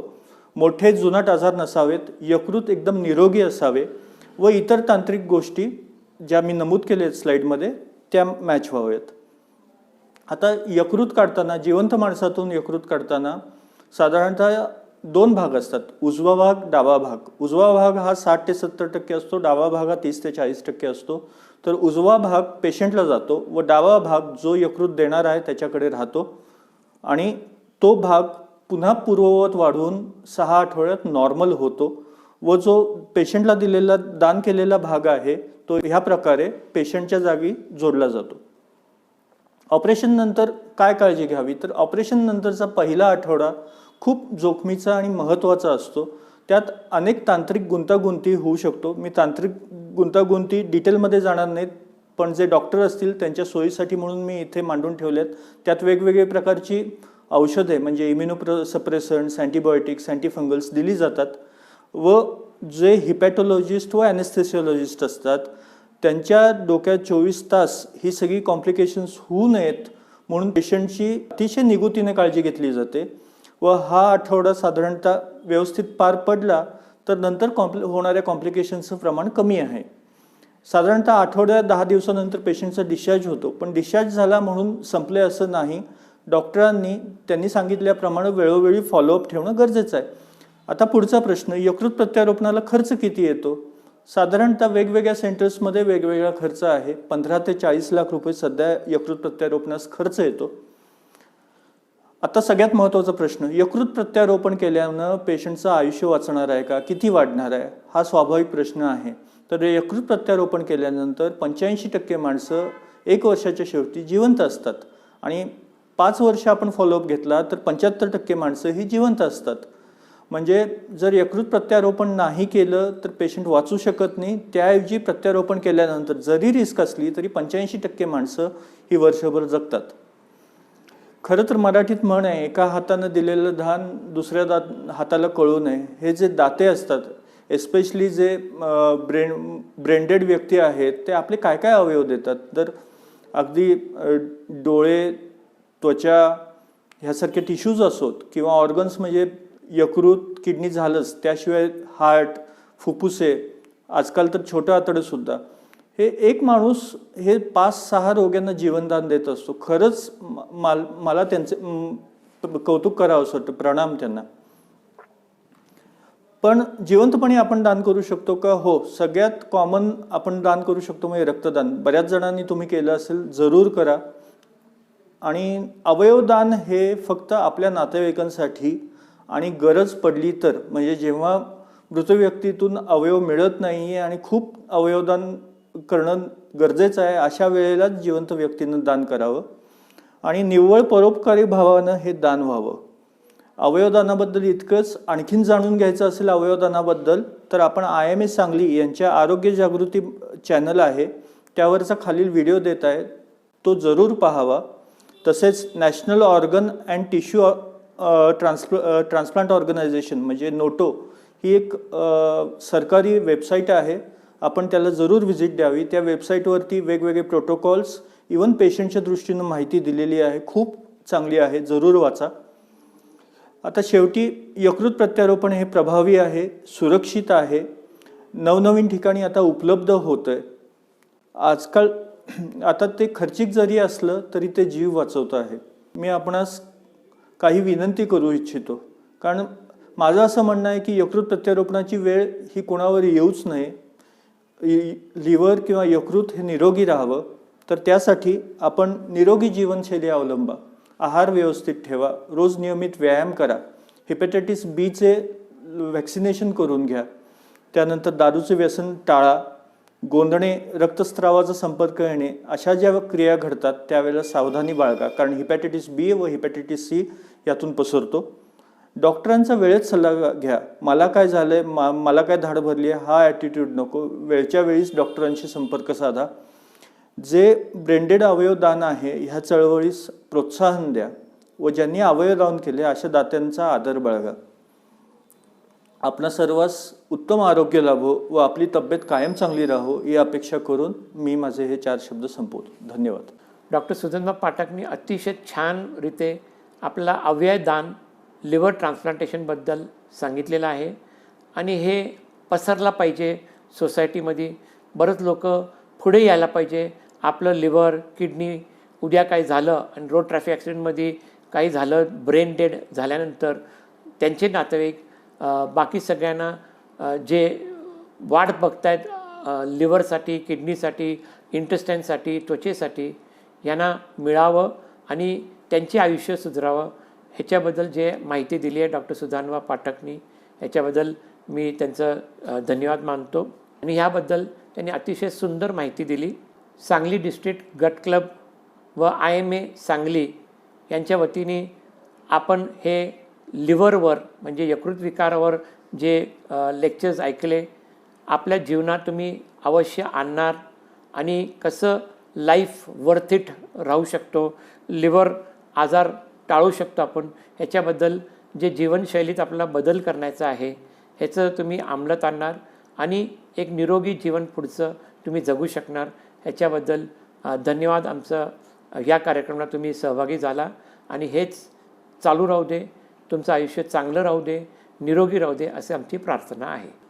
डॉक्टर तुमच्या भेटीला या उपक्रमामुळे सांगली IMA जे चांगलं काम करतो आहे हे लोकांना कळवण्यात की सर्व आजार कशामुळे होतात, कसं त्याचं प्रिव्हेन्शन होऊ शकतो आणि कसं त्याचं ट्रीटमेंट होऊ शकतो, तर हे जे उपक्रम सांगली IMAनी घेतलेलं आहे त्यांना धन्यवाद सांगतो आणि असंच कार्यक्रम चालू राहावे अशी आमची इच्छा आहे. थँक्यू. मित्रहो, लिव्हरवरील वेगवेगळ्या आजारांची माहिती सांगण्यासाठी आज आपणासमोर कावीळ याविषयी सांगण्यासाठी डॉक्टर राजेश धरमसी, पित्ताशयाचे विकार हे सांगण्यासाठी डॉक्टर उदयसिंह पाटील, डॉक्टर विशाल आकुडे, दारूचे लिव्हरवरील दुष्परिणाम, डॉक्टर अभिमान पाटील, फॅटी लिव्हर, सुधन्व पाठक यांनी लिव्हर ट्रान्सप्लांट, तसंच सुजय कुलकर्णी यांनी लिव्हरवरच्या सिरोसिस याविषयी आपणास माहिती दिलेली आहे. मित्रहो, लिव्हर हा आपल्या शरीरातील एक अत्यंत महत्त्वाचा अवयव असून तो खराब होण्याची जी वेगवेगळी कारणं आहेत त्याची कारणमीमांसा आजच्या कार्यक्रमात झालेली आहे. वेगवेगळे व्हायरल आजार असतील, दारू असेल, दारूमुळं होणारे लिव्हरवरचे दुष्परिणाम असतील आणि त्याच्यामुळं आपल्या शरीरात होणारे त्याचे वेगवेगळे अपाय आणि लिव्हर ट्रान्सप्लांटचा खर्च याची जर आपण माहिती ऐकली असेल तर मला असं वाटतंय की लिव्हरच्या आजारापासून 4 हात दूर राहणं हेच जास्त चांगलं असतं. लिव्हरचे आजार होण्यासाठी जे कायमस्वरूपी आजार होतात त्याच्यामध्ये हिपॅटायटिस बी आहे, सी आहे, किंवा दारू किंवा अन्य टॉक्सिन्समुळे होणारे जे विषारी दुष्परिणामामुळे होणारे लिव्हरचे सिरोसिस आणि त्यामुळे लिव्हर फायब्रोसिस होऊन आपल्याला कायमस्वरूपी त्या पेशंटच्या जीवाला मुकावं लागतं. हे व्हायचं नसेल तर योग्य वेळी लसीकरण, अनाठायी औषधांचा गैरवापर टाळणे आणि दारूचं व्यसन ह्या सगळ्या गोष्टींना आपण 4 हात दूर ठेवायला पाहिजे. मित्रहो, लिव्हर ट्रान्सप्लांटचा जर खर्च बघितला तर तो साधारण 20 ते 25 लाखाच्या घरात आज गेलेला आहे. एकतर आपण पैसे दारूवरती उडवणार, घरदार भिके कंगाल होणार आणि पुन्हा लिव्हर ट्रान्सप्लांटवरती 15-20 लाख रुपये कोणीतरी नातेवाईकांनी खर्च करावेत अशी अपेक्षा करणार. आणि एकंदरच ह्या सगळ्या व्यसनाधीनतेमुळं किंवा औषधांच्या किंवा अन्य आजारांच्या दुष्परिणामामुळं लिव्हर माणसाला भिके कंगाल करू शकतं, हे ह्या सगळ्यांच्या विवेचनावरनं आपल्याला लक्षात आलं असेलच. म्हणून माझी आपणास सगळ्यांना विनंती आहे की आपण आपले लिव्हर शक्यतो निरोगी ठेवण्यासाठी जास्तीत जास्त प्रयत्न करूया. आणि हे सर्व डॉक्टर्स आपल्यासाठी वेळ काढून सगळ्यांना समाजाला उपयोगी असं त्यांनी लेक्चर आपल्यासाठी तयार केलं, त्याबद्दल त्यांचे IMA सांगलीतर्फे मी आभार मानतो. त्यांना पुनश्च एकदा धन्यवाद देतो आणि आपणा सर्वांचे आभार मानतो आणि हा कार्यक्रम संपला असं जाहीर करतो. धन्यवाद.